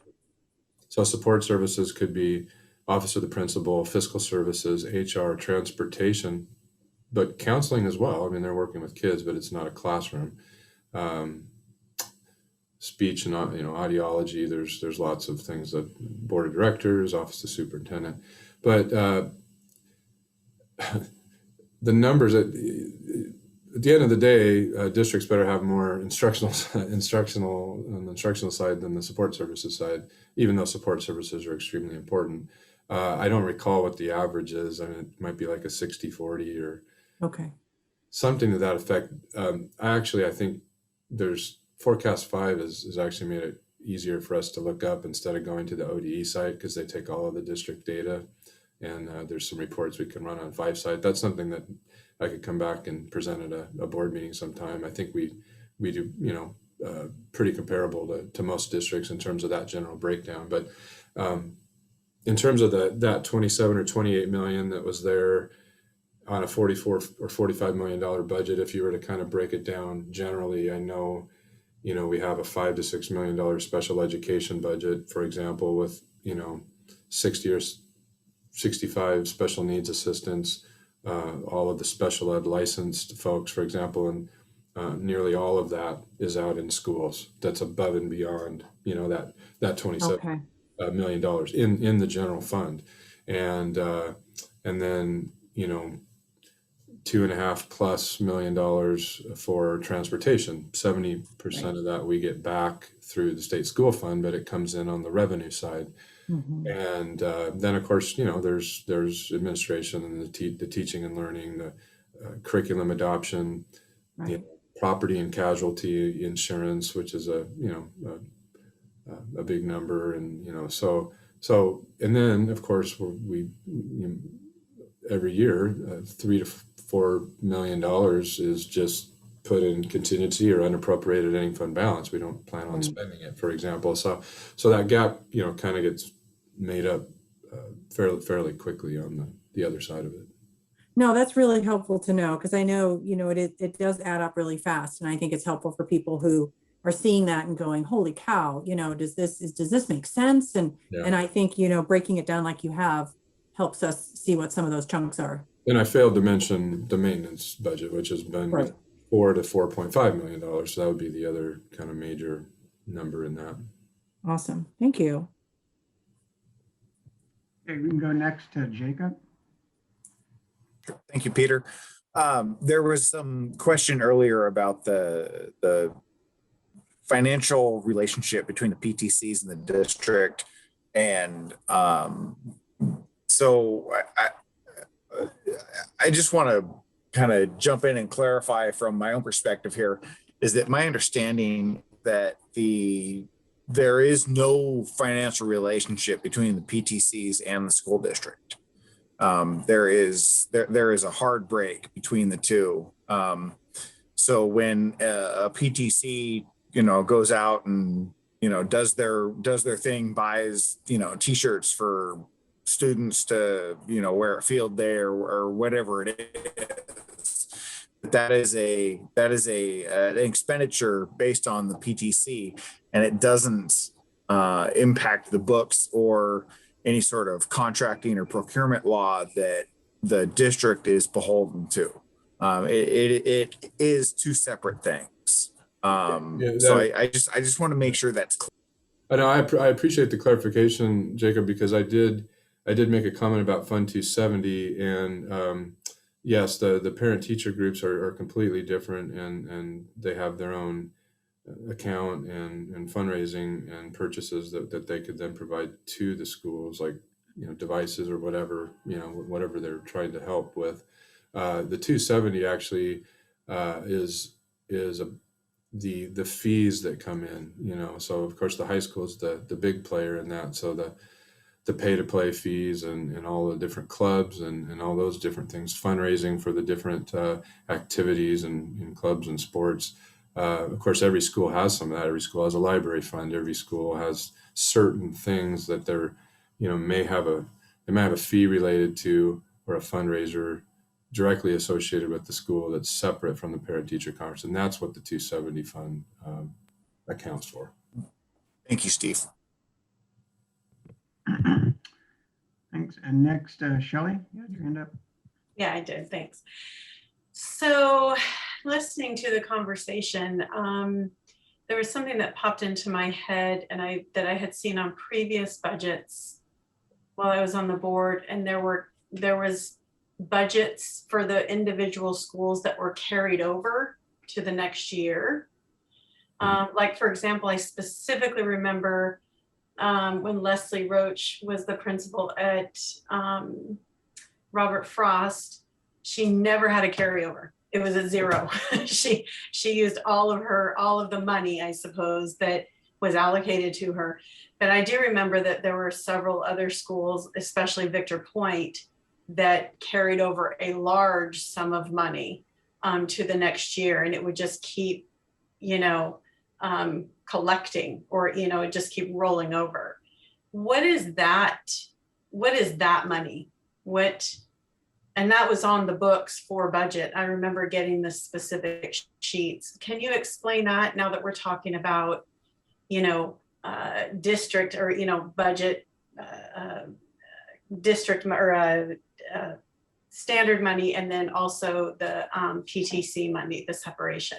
Can you explain those carryovers and what those meant and what they mean? So there was no limit as to carryover on the discretionary. So all that staffing that we talked about, that 90 or 95% of the budget goes to, that's not subject to carryover. They're paying for staff. And we know that, it's based on an average, and, a school could be over or under, and it doesn't matter because it's based on an average, and they're expected to have X amount of teachers to service X amount of kids. Okay. Some schools, may choose to provide a little additional, support, or maybe purchased more computer equipment or what have you, and used more.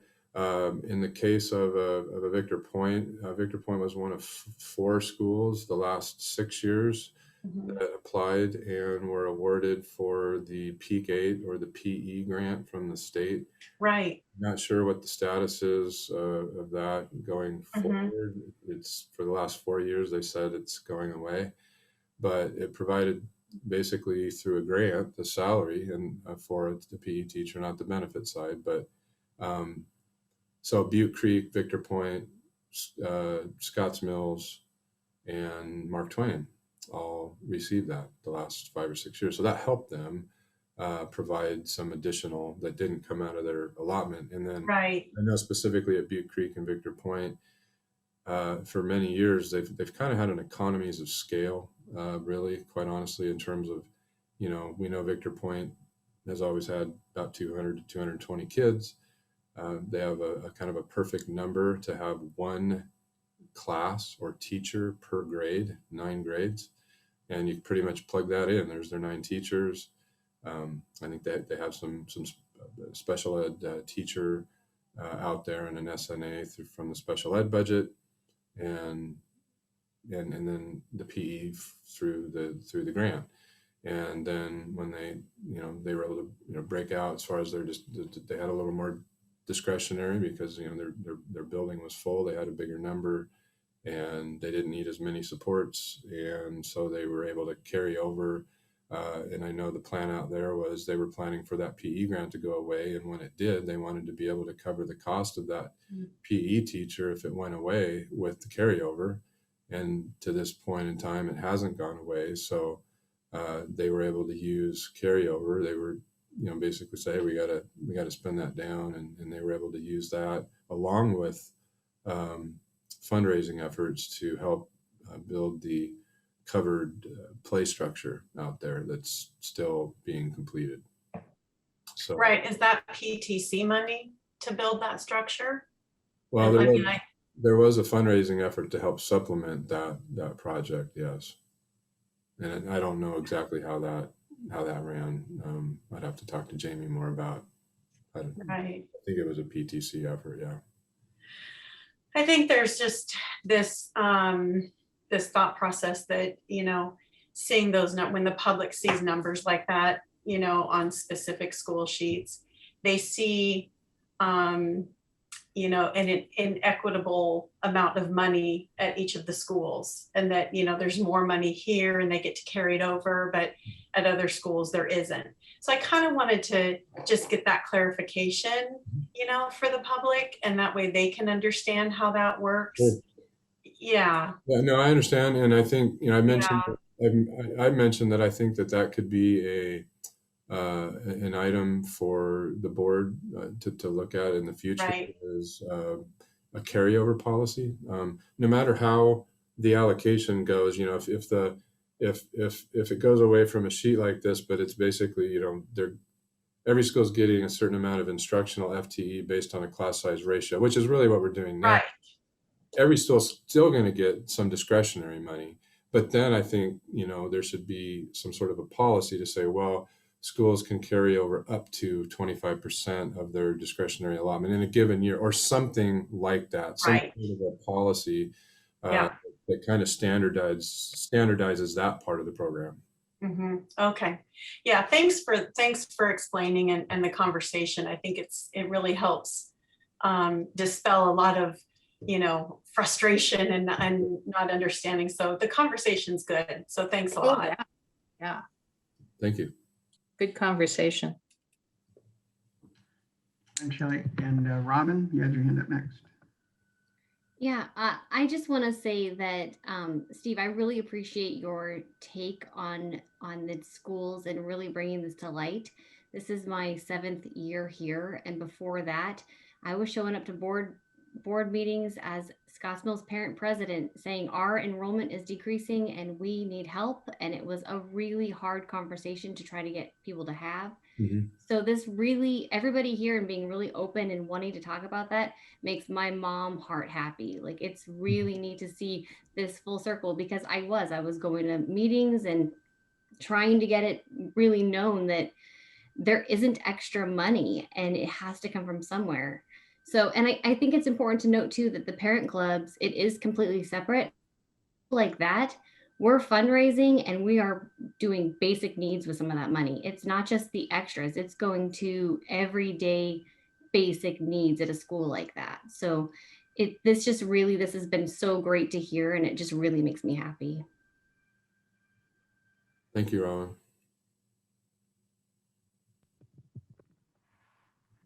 Okay. And then one last, if anyone doesn't have any more questions, I guess one last point that's not on that sheet. And I pulled up it was the goals from the 2018-19 budget development. And one of the things that's not in there as well is that target enrollment. So as you go up in grade, and I brought this up when I met with Steve and Scott, but as you go up in grade, the target for 1st through 5 is 25 per classroom. Middle school says 25 and high school 27. That two, it's theoretical, I understand, but that jump from 25 to 27 adds an additional buffer into the budgets of not 10%, but whatever 2 over 27 is. And so not only are they getting the multiplier of the extra funds, but they also, to meet the district goal on that enrollment cap, or target, I shouldn't say cap, target, they're getting extra in that as well, if you're allocating on a per student basis. And so that was the other piece that I always thought, again, going back, the younger grades seem to be getting the short end. And the parent-teacher clubs, parent-teacher organizations are really there helping fill in that necessity or need, not the extras. So yeah, and I think and I appreciate you pulling up that sheet because I looked this afternoon because I thought it was defined in policy, but the policy IHB just says the board directs the superintendent to determine class size guidelines for the district, and I think that's the last time we put that particular sheet together, and it's probably as we go into the next fiscal year a good time to just freshen our eyes and look at that again. But I will say I think that as schools kind of are in limbo, for example, and I know Robin was talking a little bit about Scotts Mills, and my first year here, there was a little bit of a flux, and they were kind of in an in-between situation about an additional FTE, and it didn't really work with that formula, but it was needed, and they were growing, and the district was able to provide that, and then everything kind of, I think, stabilized a little bit, and then at Mark Twain, for example, when we went to full day K, if you were to just look at the class size average, it really seemed like 5 was the right number for kindergarten teachers. But when you look at that column for full day K, we provided an extra 0.5 FTE for 6 classrooms every year since they went to full day K, and they've been able to keep that number at 19 or 20 kids per class average every year. So I think that's the other part of this, and why that sheet could be a little misleading, is because it doesn't matter what school we're talking about. If there's something going on, there's support based on, analysis, discussions with the principals or staff, sometimes even the community, say, hey, there's something that in Silvercrest is one right now that was really, if you rewind 6 years to the Scotts Mill situation, Silvercrest has been, provided some additional certified FTE to get rid of another blend. And as we were crowding at Mark Twain and Robert Frost, for example, it at least was able to open up the discussion to say, hey, if you have kids going into kindergarten, first, second grade, we've built capacity in the system to be able to allow for more enrollment at Silvercrest, which was a building that was was not full. So now that hasn't, the numbers haven't really increased that much. It did a little bit the last 2 years, but now with the pandemic, they're a school that has experienced a decrease like some of the other schools. So.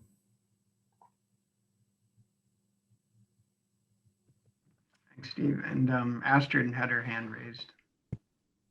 Thank you for that, Steve. I think that really more to the point of the question that I was asking our last meeting, which is, is it the question then was, is it strictly based on ADM or is it based on the needs? And even a weighted ratio is still an ADM base. But what I hear you saying now is that when that ADM doesn't align exactly with the teacher ratio or another need, that the district does jump into or pitch in to help bridge that gap. So I think that answers the question I was getting at last time. So thank you for that.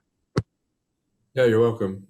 I appreciate the comments. Really, I just look at it as it's really all the resources are the school districts for all of our students to manage for our community, and so there has to be some flexibility in there to meet the needs and make some common sense decisions where there's something going on that maybe isn't quite working out, and so there seems to be things like that each year that we have to look at.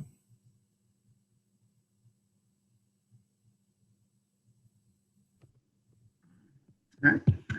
Well, thank you again, Steve. It is 9 o'clock, and I would entertain any thoughts on a quick break to get away from the screen for a couple of minutes. Is this a good time to take a pause We're going to be moving into public comment. This is Jacob. I would support a quick break. So I was scrolling through the agenda again.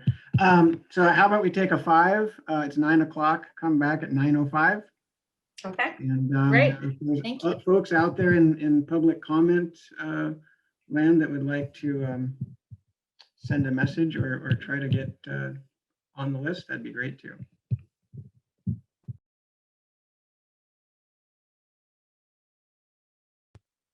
Maybe open the chat before the break start or when the break starts. It's open. Yeah, if we open the chat, that might be good if someone could monitor it for the break so we can just start right back in. I'll be here, Peter. Thanks. But it's 9:05, but folks, when they want to return, just turn on the camera and we'll know you're ready to go.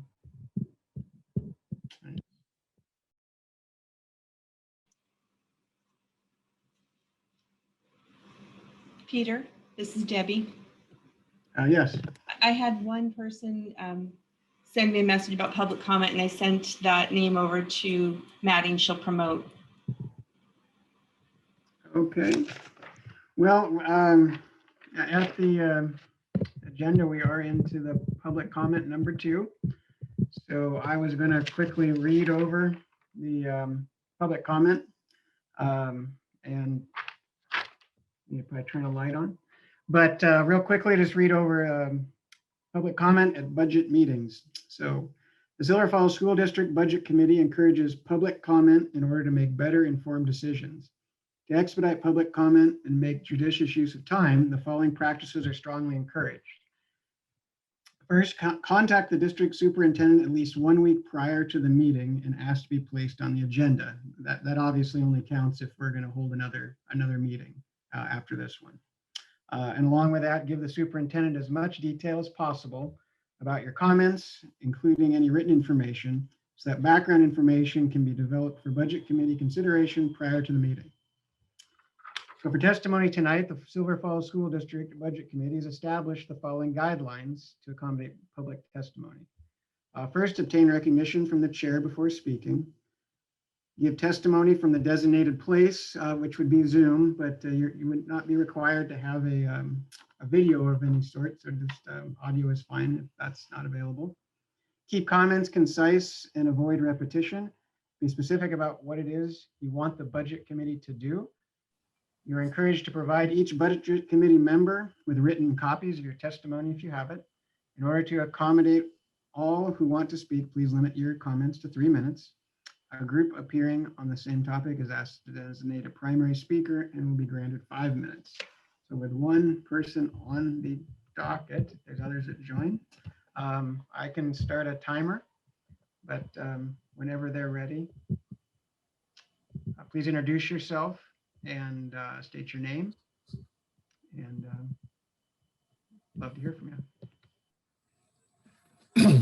Am I on? Ray, you Okay. are on. I have 2 questions. Can I do them separately? That'd be great. Okay.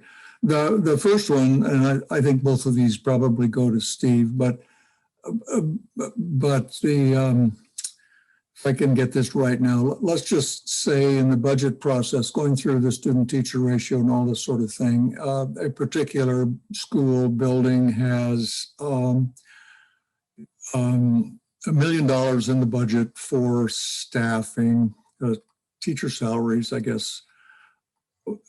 But presumably that building could have a group of very experienced teachers, which means the budgeted amount is not enough. Or on the other hand, the building could have a number of inexperienced teachers, so to speak, and so the budget amount is more.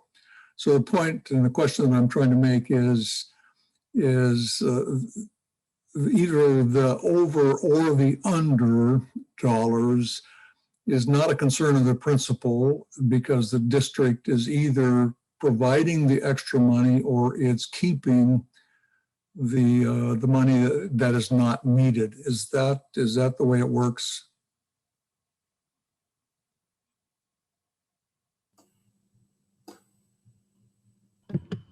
And then I don't know, in the public comment, if Steve, if you wanted to respond or wait till Ray is done with his comments. I could. I think it would be best for Ray to finish the comment, and then if there's any group discussion, that might be the best way to do it. So I guess to answer that question, Ray, ask both your questions, and then there'll be. All right. Well, and the other question is I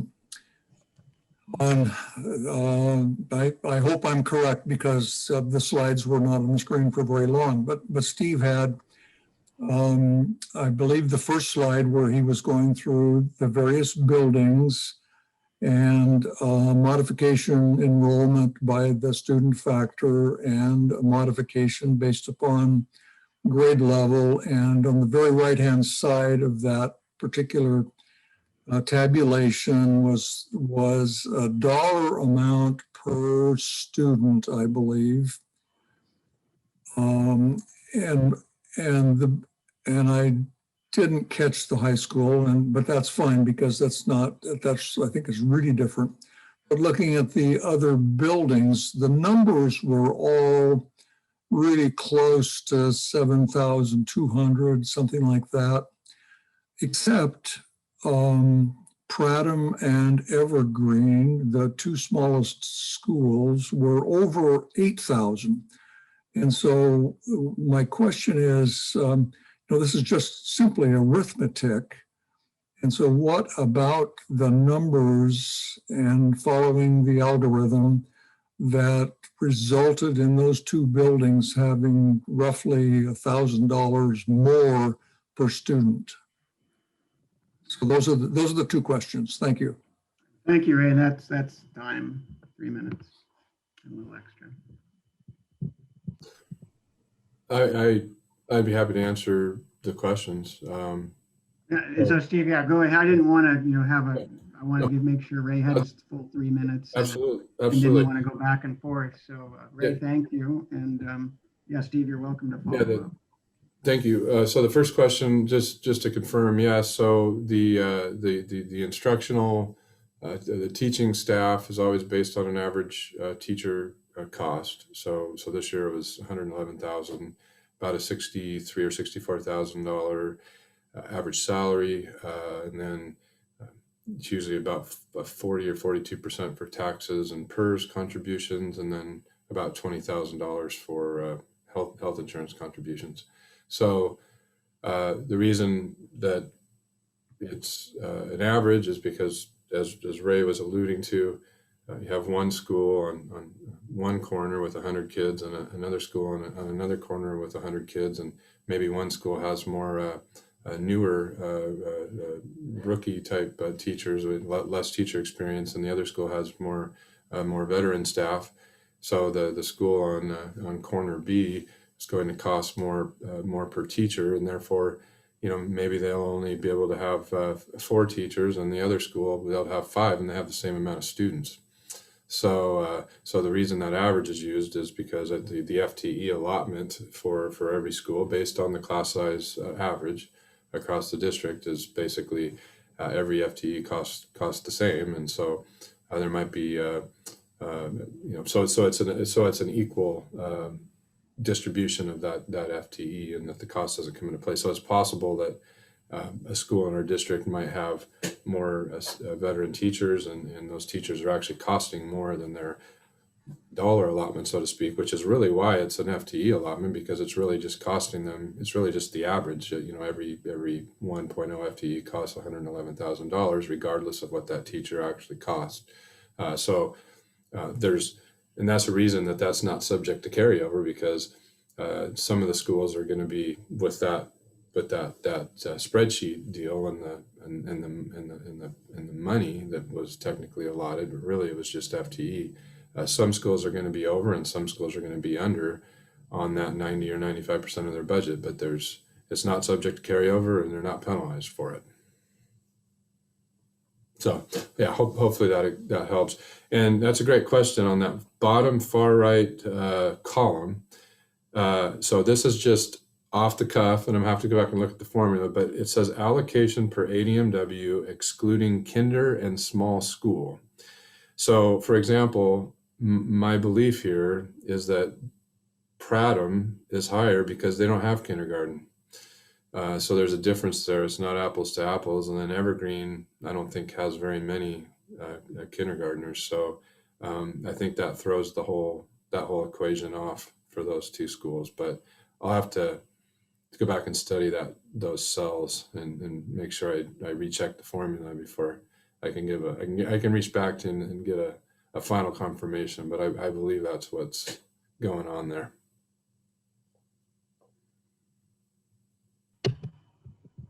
Thanks. Thanks. Debbie, was there any more folks for the comment? No, no others. I haven't gotten any requests. Thank you. Well, then moving right along to number 9, kind of questions and discussion. So this part, if there's some just general discussion questions, topics that you want to explore as a group pertaining to this budget, it's kind of the time to bring those forward.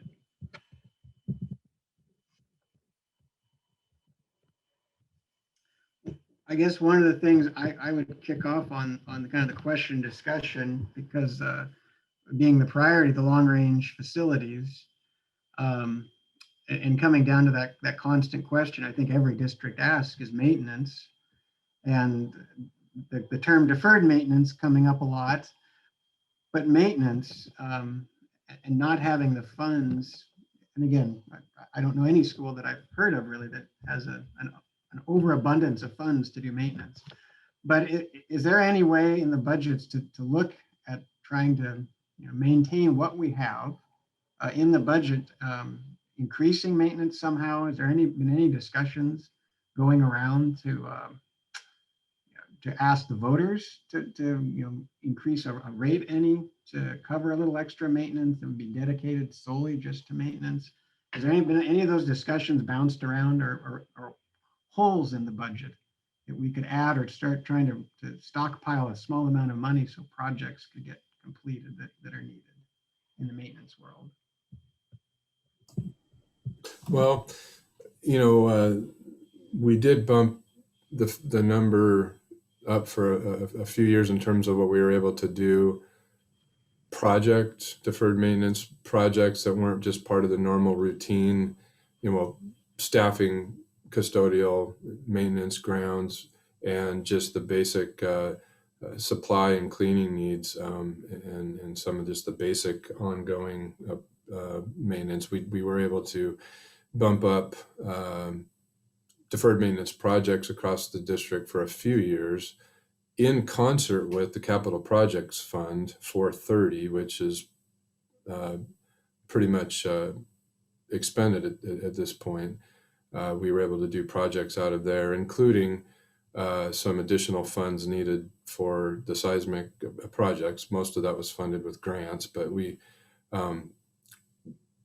weren't able to sustain that increase. It's come back down, I think, each of the last 2 years by 100 or 200,000 for those projects. But we were able to get some deferred maintenance done and add the security, the buzz-in entries, the fencing around many of the schools that didn't have it, and some of those types of things with both some increased general fund and capital project money. And that's another reason, we did tap a little bit into reserves for that purpose as well, just because there was some needs that really, and there's this, then we always have $80,000 to $100,000, which really isn't a lot for unexpected or unanticipated things that come up during the year, when something breaks down or happens at a school. And that's always been, in the budget, but it's not a big enough number to make a major dent, Peter, to be quite honest.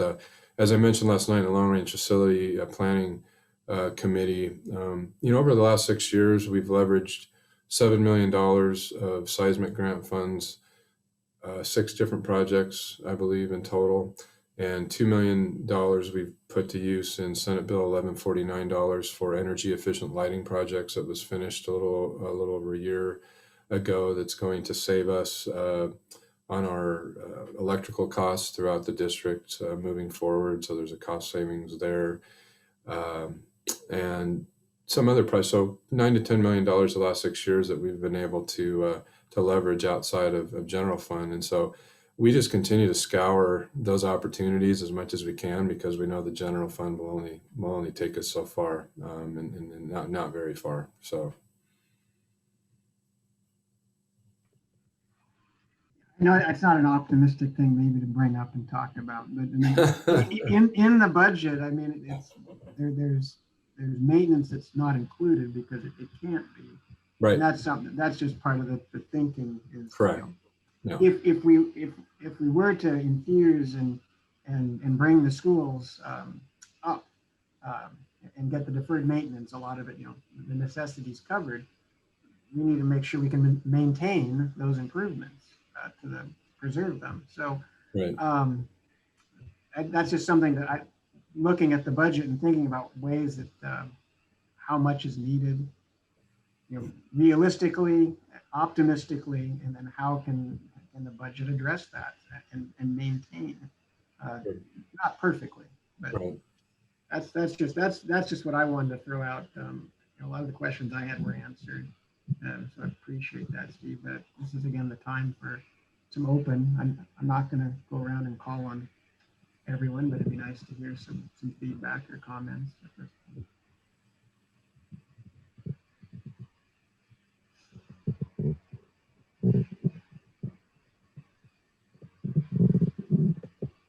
It's the sound of silence. Mm-hmm. I'll let it set for a while.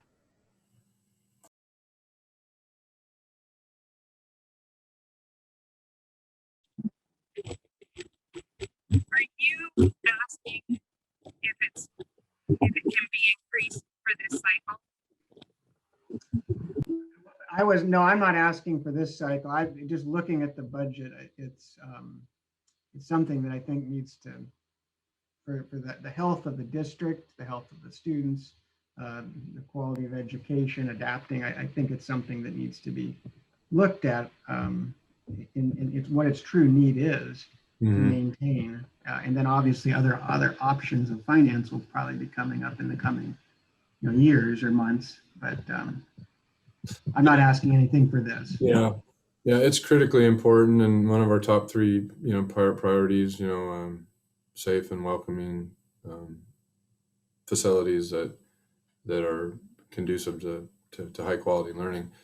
I think the state knows that the state school fund formula doesn't provide enough for school districts with a lot of deferred maintenance to catch up. But, fortunately, where they didn't provide any separate programs just 10 years ago, kind of starting with the seismic grants, which has increased every biennium. And we were blessed to get 2 of the first 13 seismic grants 6 years ago, Scotts Mills and Butte Creek, because of the location near the 93 spring breakquake. And then we were able to get other ones after that. We were very, very fortunate with that. And then they've created some other programs. The big one is that awesome grant that we've been talking about in the long range facility planning. Where districts that do go out for a bond could qualify for $4 million of state grant money to go along with whatever amount a bond that a district passes. And so that's new as well. So the state is starting to create these other pockets of funds to help address facilities, but there's a lot of districts like ourselves that are definitely behind. Well, I don't think Silverton's alone by any means. I'm not experienced, but I've seen enough school districts, and I think they all could use some help. But that's just my input.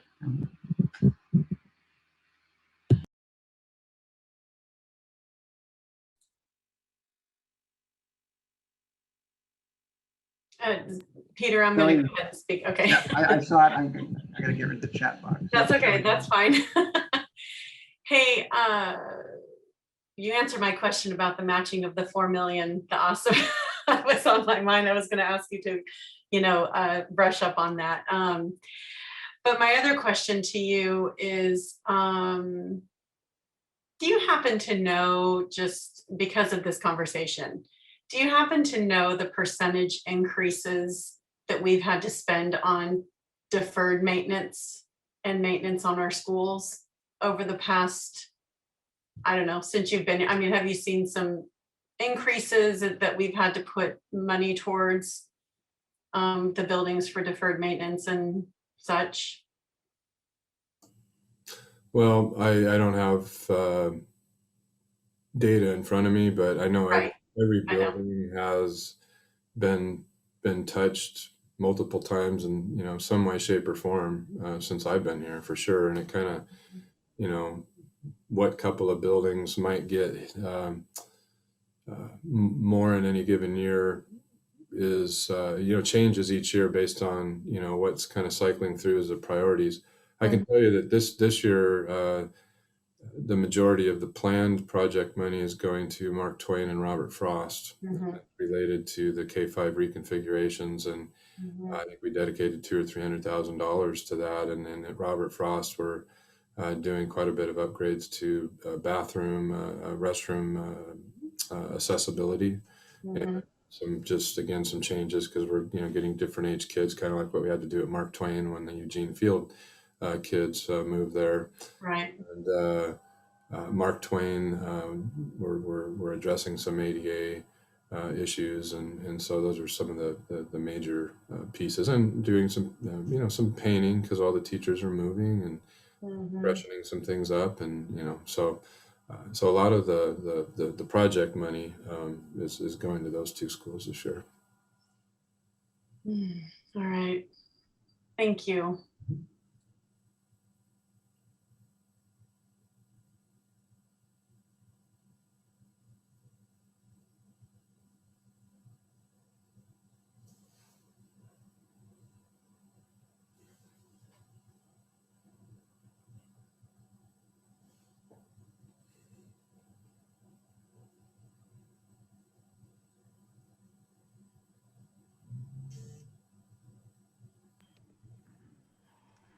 Well, we don't need to have the awkward moment of silence for too much longer, but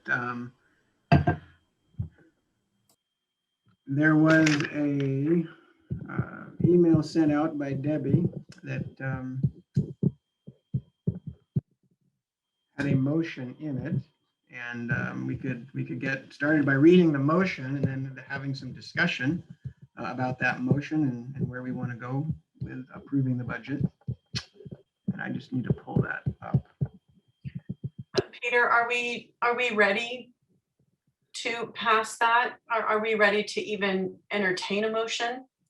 I mean, I guess that's my question of the next step moving forward. Maybe, allowing the group to, express their thoughts about doing that, or I don't know. I think personally, we're between a kind of a discussion open forum is kind of what I was seeing this. And then if we go forward with the motion, we can then begin discussion on it. It doesn't mean we have to approve it. We can always vote to move and hold another meeting when we get more data or whatever the discussion brings about. But I guess we don't really know where we're going until we start discussing the motion and where we want to take it. Okay. I'm happy to stare at you. It's 9:30, but I think if we want to see where folks are, I don't have any. It's a strange year, much like last year, and I'd like to hear some thoughts. So Jennifer has a question. I move that the Budget Committee of the Silver Falls School District approve the 2021-2022 fiscal year budget as proposed. This is Jacob Klotfelter, and I would second that motion that Jennifer has proposed. Okay, so we have a motion and a second. I was going to try to pull that up. There was also another addition about the bond rate. I haven't pulled up the motion. I don't know if those were going to go all as one, my understanding. That's correct. Another really important function of the budget committee is that you also approve the levy.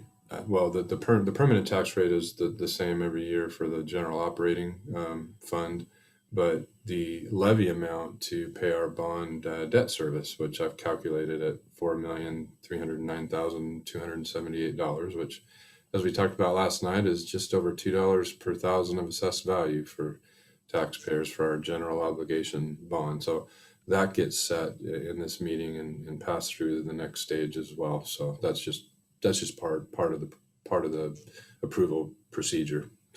So it should have read, your proposal was as proposed and set next year's tax levy rate at the permanent rate of 4.5458 per thousand of assessed value, and approve a tax levy of $4,309,278 for the purpose of retiring bonded debt of the district. I don't know if we have to have an amended motion or not. Sorry, Steve, I thought that was part of the or clause. My bad. Yeah. And, just for clarification, we put this out just so if someone wanted to put a motion forward, they knew, kind of what the language is. And I'm sorry for the confusion about the way that's laid out. And one of the big reasons for that is because of this tax piece and how important that is to make sure that that's laid out there as well. So I should have known. I think I've probably made the same mistake multiple years. Sorry. Format a little bit, sorry. And this is Jacob Klotfelter, and I would second Jennifer's motion regardless of any sort of miscommunication there. So I would like to second Jennifer's motion to accept the budget as proposed.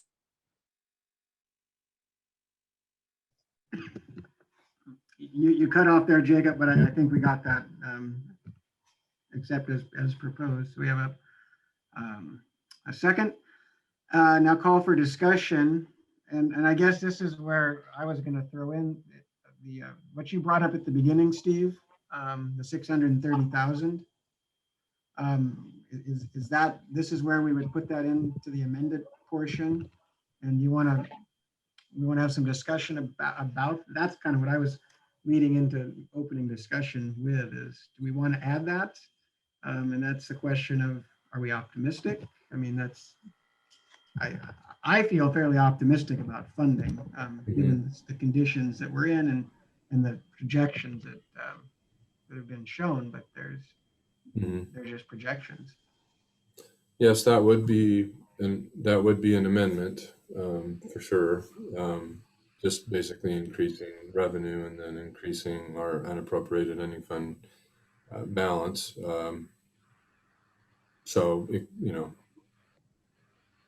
That's the recommendation I would make if we're comfortable with a $9.3 billion floor now for the state school fund, is that we would make that adjustment. The other side of that argument is that if enrollment doesn't return as well as if it comes in less, then even though the rate per ADMW might be higher because of the higher state school fund, our revenue may not be an additional 630,000 because of the enrollment piece, but it would be just based on the rate, based on a certain number of students. So either way, the planned expenditures as laid out in the budget is really not, that plan is not changing in terms of an appropriation level, in terms of what we plan on spending. In fact, we might be spending less if we don't get that enrollment piece back, and we're making adjustments 365 days a year. We're managing this. I feel comfortable with the total planned expenditure appropriation in the budget. So it really may not necessitate an adjustment to this revenue piece, especially knowing that enrollment may not come back quite as strong. So I'm open to going either direction. as proposed or as amended. I'm completely comfortable from my chair either way. And that answered the question I was going to have, but Janet has her hand up, and then Shelley. So in terms of discussing the motion, I think my preference, or at least I would support a third meeting. I know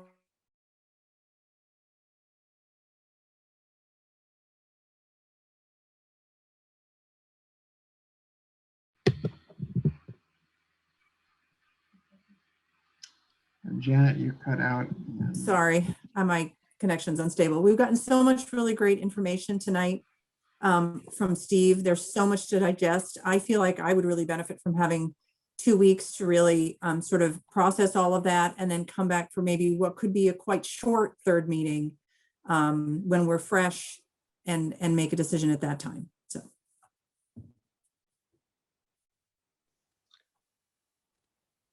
I would concur with Janet on that. We've been given some great conversation, and there is a great deal of information once again with another year that we've experienced with all variety of things. Thank you. Thanks, Lloyd. And then going down, Jonathan. Yeah, thanks, Peter. This is another really interesting year. It's unfortunately the second in a row impacted by a lot of strange things going on with COVID and pandemics, and we've had other things throughout the year. And, my view on this is if Steve's comfortable with it as a best guess moving forward, I mean, there are so many moving parts and we are not going to possibly know the enrollment question. It doesn't sound like we're going to have enough information that's different about budgeting. And even then, I'm personally not super comfortable with the rosy sky picture. So my view, I guess, is I'm perfectly comfortable moving forward, passing this tonight. I don't have any reason in my mind to delay. I'm not sure what it would buy me anyway. So I'm comfortable, and I just want to share that. Thanks, Jonathan. Shelley, did I miss you? Sorry. That's okay. Okay. That's right. So really quick, I think, Steve, I think you kind of answered my question, and it was going to be, if there are changes that happen in the next 2 to 3 weeks, we'll say we pass this tonight, right? And then there's changes happening 2 or 3 weeks down the road, right? Is there an opportunity to, which we've talked about this before, but is there an opportunity to bring back the budget committee and discuss those changes and approve them? Or we had discussed at some point having, a few people from the budget committee kind of be a year-round kind of go-to group, if there were changes with anything. And I'm trying to connect those if there's, because there are a lot of moving parts, clearly. Sure. So yeah, so that's my question is, should we wait to have another meeting just in case? I mean, I'd rather be on the conservative side than to just pass and then have to come back. But I mean, I don't know. I'm just trying to gauge, if it's safer to kind of hold off. And then, like Janet said, just have a short meeting if needed, right? Mm-hmm. Or if we have to get called back or whatever, can you help out with that? Yeah, so kind of two parts, two answers to that. The as far as the formal process, as prescribed, if the budget is approved tonight, that would formally end the budget committee, a 14-member committee process. There are some instances by which even during the year, a budget committee could be called back. For example, I believe if there was some sort of a tax levy adjustment, I think is one example. There's a couple other examples. I have to refresh myself on those, but in terms of this process, if it's passed, if there was a change, the proposed budget would move to an approved budget, and then the approved budget, I could come to the board. There would be a budget hearing at the June 14th board meeting for just the board Mhm. to consider the approved budget that was passed along from this budget committee. If there was some sort of a change that we would want to make an adjustment to our budget document, I could come with a recommendation to make a change that you could approve the approved budget as adopted as approved or as amended in the final adoption stage. There would be the opportunity to do that as a 7-member board. So the budget committee wouldn't be called back for a minor adjustment, so to speak, in the adoption stage, but there is the opportunity to discuss it. It just wouldn't be as a team of 14. The other part of the question, I'm really glad you brought this up because I failed to mention this in my presentation tonight. Oh. We started a finance work group back in February, and we've had 3 meetings. Janet and Jonathan are serving on the superintendent's finance work group. And so we plan on meeting a minimum of once every other month, but right now once a month seems like the way to go. And so I wanted to invite the 7 citizen members of the budget committee. For those of you that have terms that carry over into next year, if you're interested in this, it's about a 60 to 90 minute meeting once per month right now. We'll probably take a break in July, but looking for right now would be two members of the citizen members of the budget committee. If I have more that are interested, we may be able to do have 3 and then look at if there's more interest than that, maybe do a rotation maybe every 6 months if we needed to do something like that. But obviously we have to keep the numbers to a certain number because it's a work group, and we can't have any more than 3 board members or any more than 7, well, any more than 6, I guess, of the 14-member team for a work group. So it's been very, very productive. We've had some good conversations. We've talked a lot about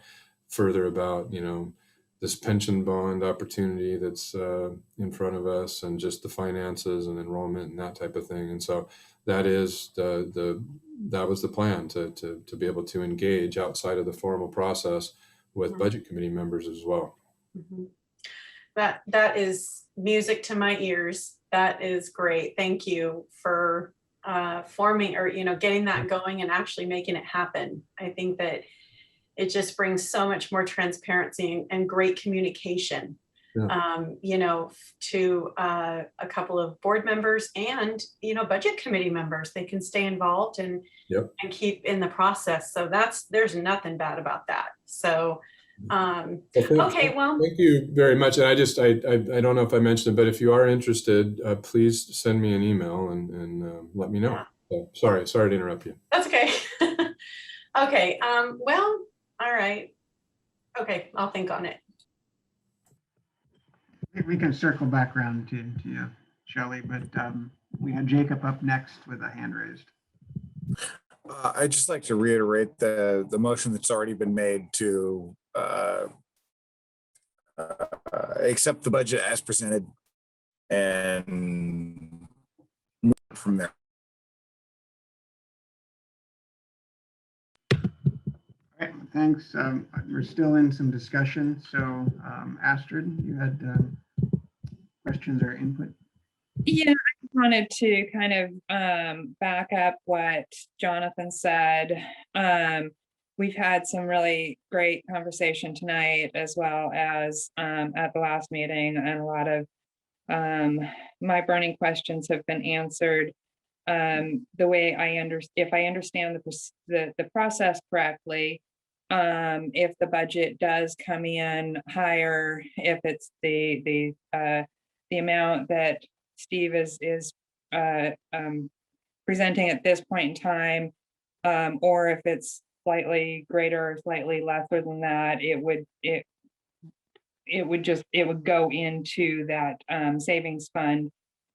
And so, you know, I mean, I suppose we could say the potential amendment would be that any overage go into that savings fund rather than saying this specific amount.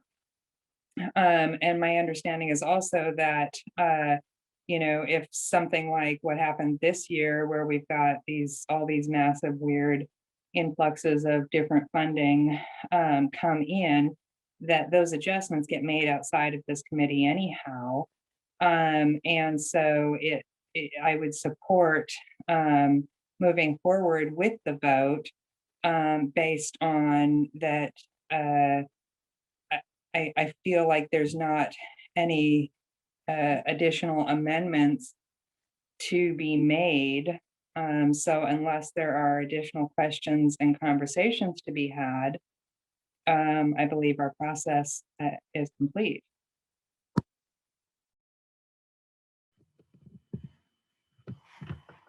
Thanks, Astrid. And Shelley has her hand up. And Kurt.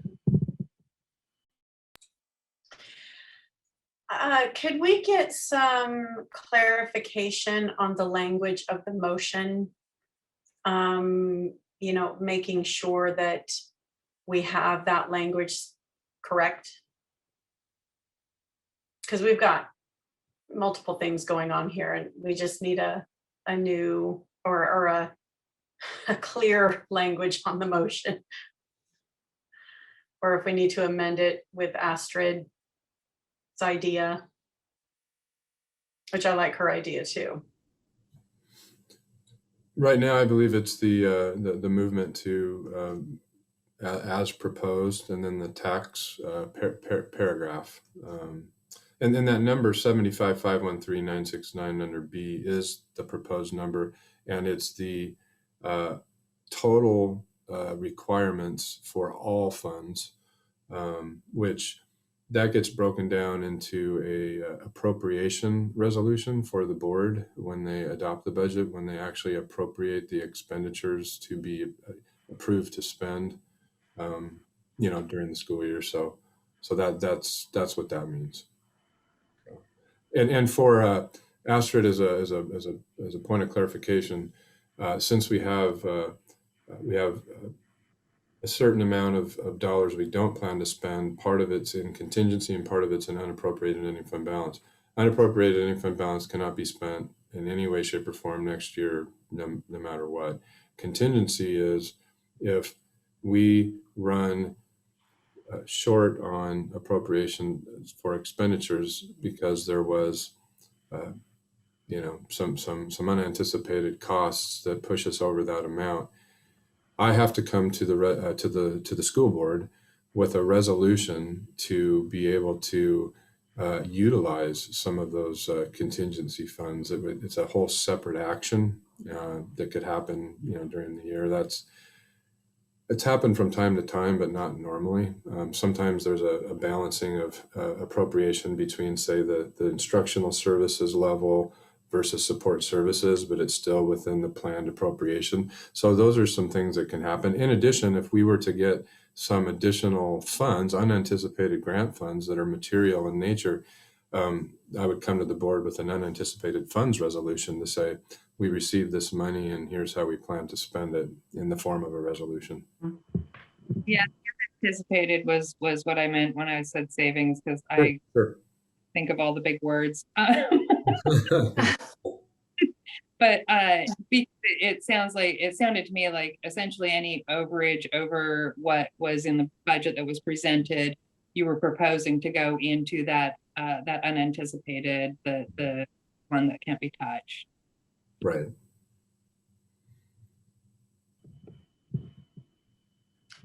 Okay, Kurt, you had your hand up. I just would like to say I'm ready to move forward with a vote tonight. Feel really encouraged to see that it's going up instead of possibly going down like last year, going from the 9.1 to the 9.3. That's encouraging, and I would just I'd be ready to vote. Thanks, Kurt. And yeah, I see both. I don't see the harm in waiting 2 weeks, but I really don't see the harm and going forward tonight, because the real big question is so far off enrollment. And we can't predict that. And I guess what I'm trying to get at, if we want to add the amendment and amend the motion, I'm not hearing a benefit or a harm if we don't add in the 630. So I guess I'm deferring that to Steve if he feels that's a benefit to put in and amend the motion that's currently been seconded. We could move forward with that, but I'm kind of trying to weigh the need to do it or not. Sorry, I didn't mean to say that we needed to, or that I was proposing an amendment. I said that because I wasn't sure if that's what's needed. If we need I guess that's what I guess I'm getting at the same thing. I just Steve, Jennifer had her hand up too.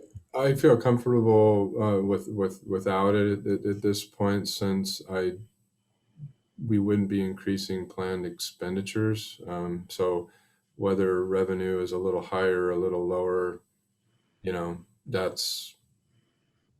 we won't know that until the year plays out anyway. And enrollment's such a big, wild card at this point that to me, it's okay to leave it the way it is now. If between now and adoption time, they bump it to 9.5 or 9.6, then probably we should make some sort of an adjustment there. So, in my opinion, but. And I respect your opinion, Steve. Jennifer had your hand up.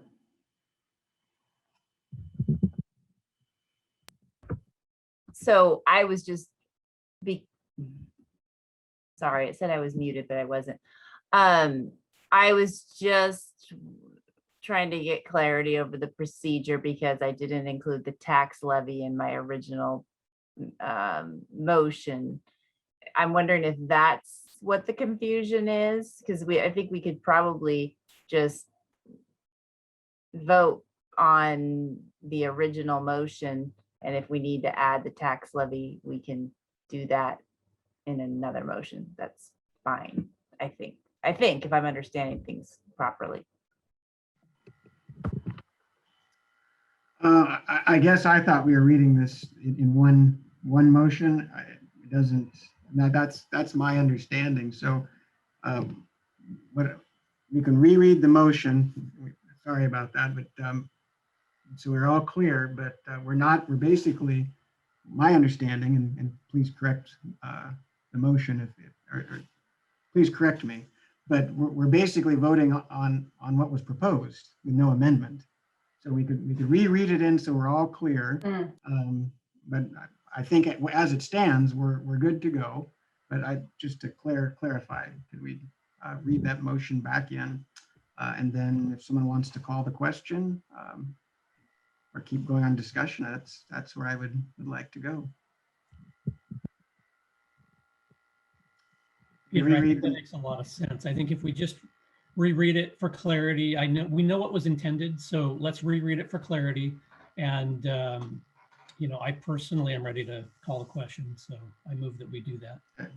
I can reread it from the PDF that Debbie sent, if that is agreeable. I move that the Budget Committee of the Silver Falls School District approve the 2021 to 2022 fiscal year budget and set next year's tax levy rate at the permanent rate of 4.5458 per thousand of assessed value, and approve a tax levy of $4,309,278 for the purpose of retiring bonded debt of the district.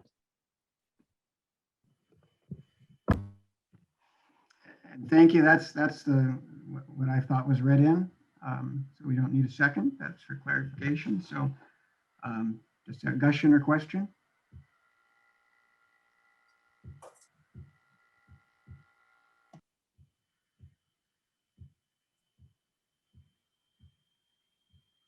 So I would entertain at this point, anyone wants to call the question, that would be. So you don't actually have to, but yeah, I'll call the question. Sorry. Call the question. Okay, so the question's been called. Debbie, can you do the roll call for the vote? Aka, Did we lose Jacob? Mhm.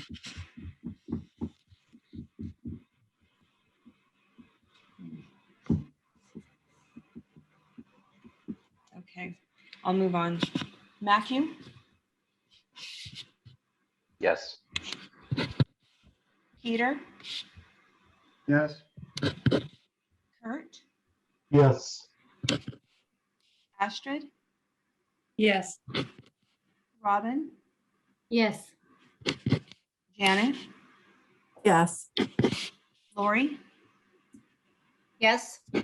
Jonathan, Yes. Kelly, Yes. Jennifer. Yes. Thank you. All in favor. Motion passes. Okay, well, that concludes the business. We do not need to hold a third meeting. So thank you everyone for the time, and I thought the discussion went very well, back and forth, so a lot of good conversation. Steve, appreciate all the information and the clarity that Leslie as well provided tonight. And I guess it's 5 minutes to 10. We didn't have a close date or time, but I think that's a good time to call it. So I say we adjourn the meeting. Thank you, Peter. Thank you. Thanks a lot.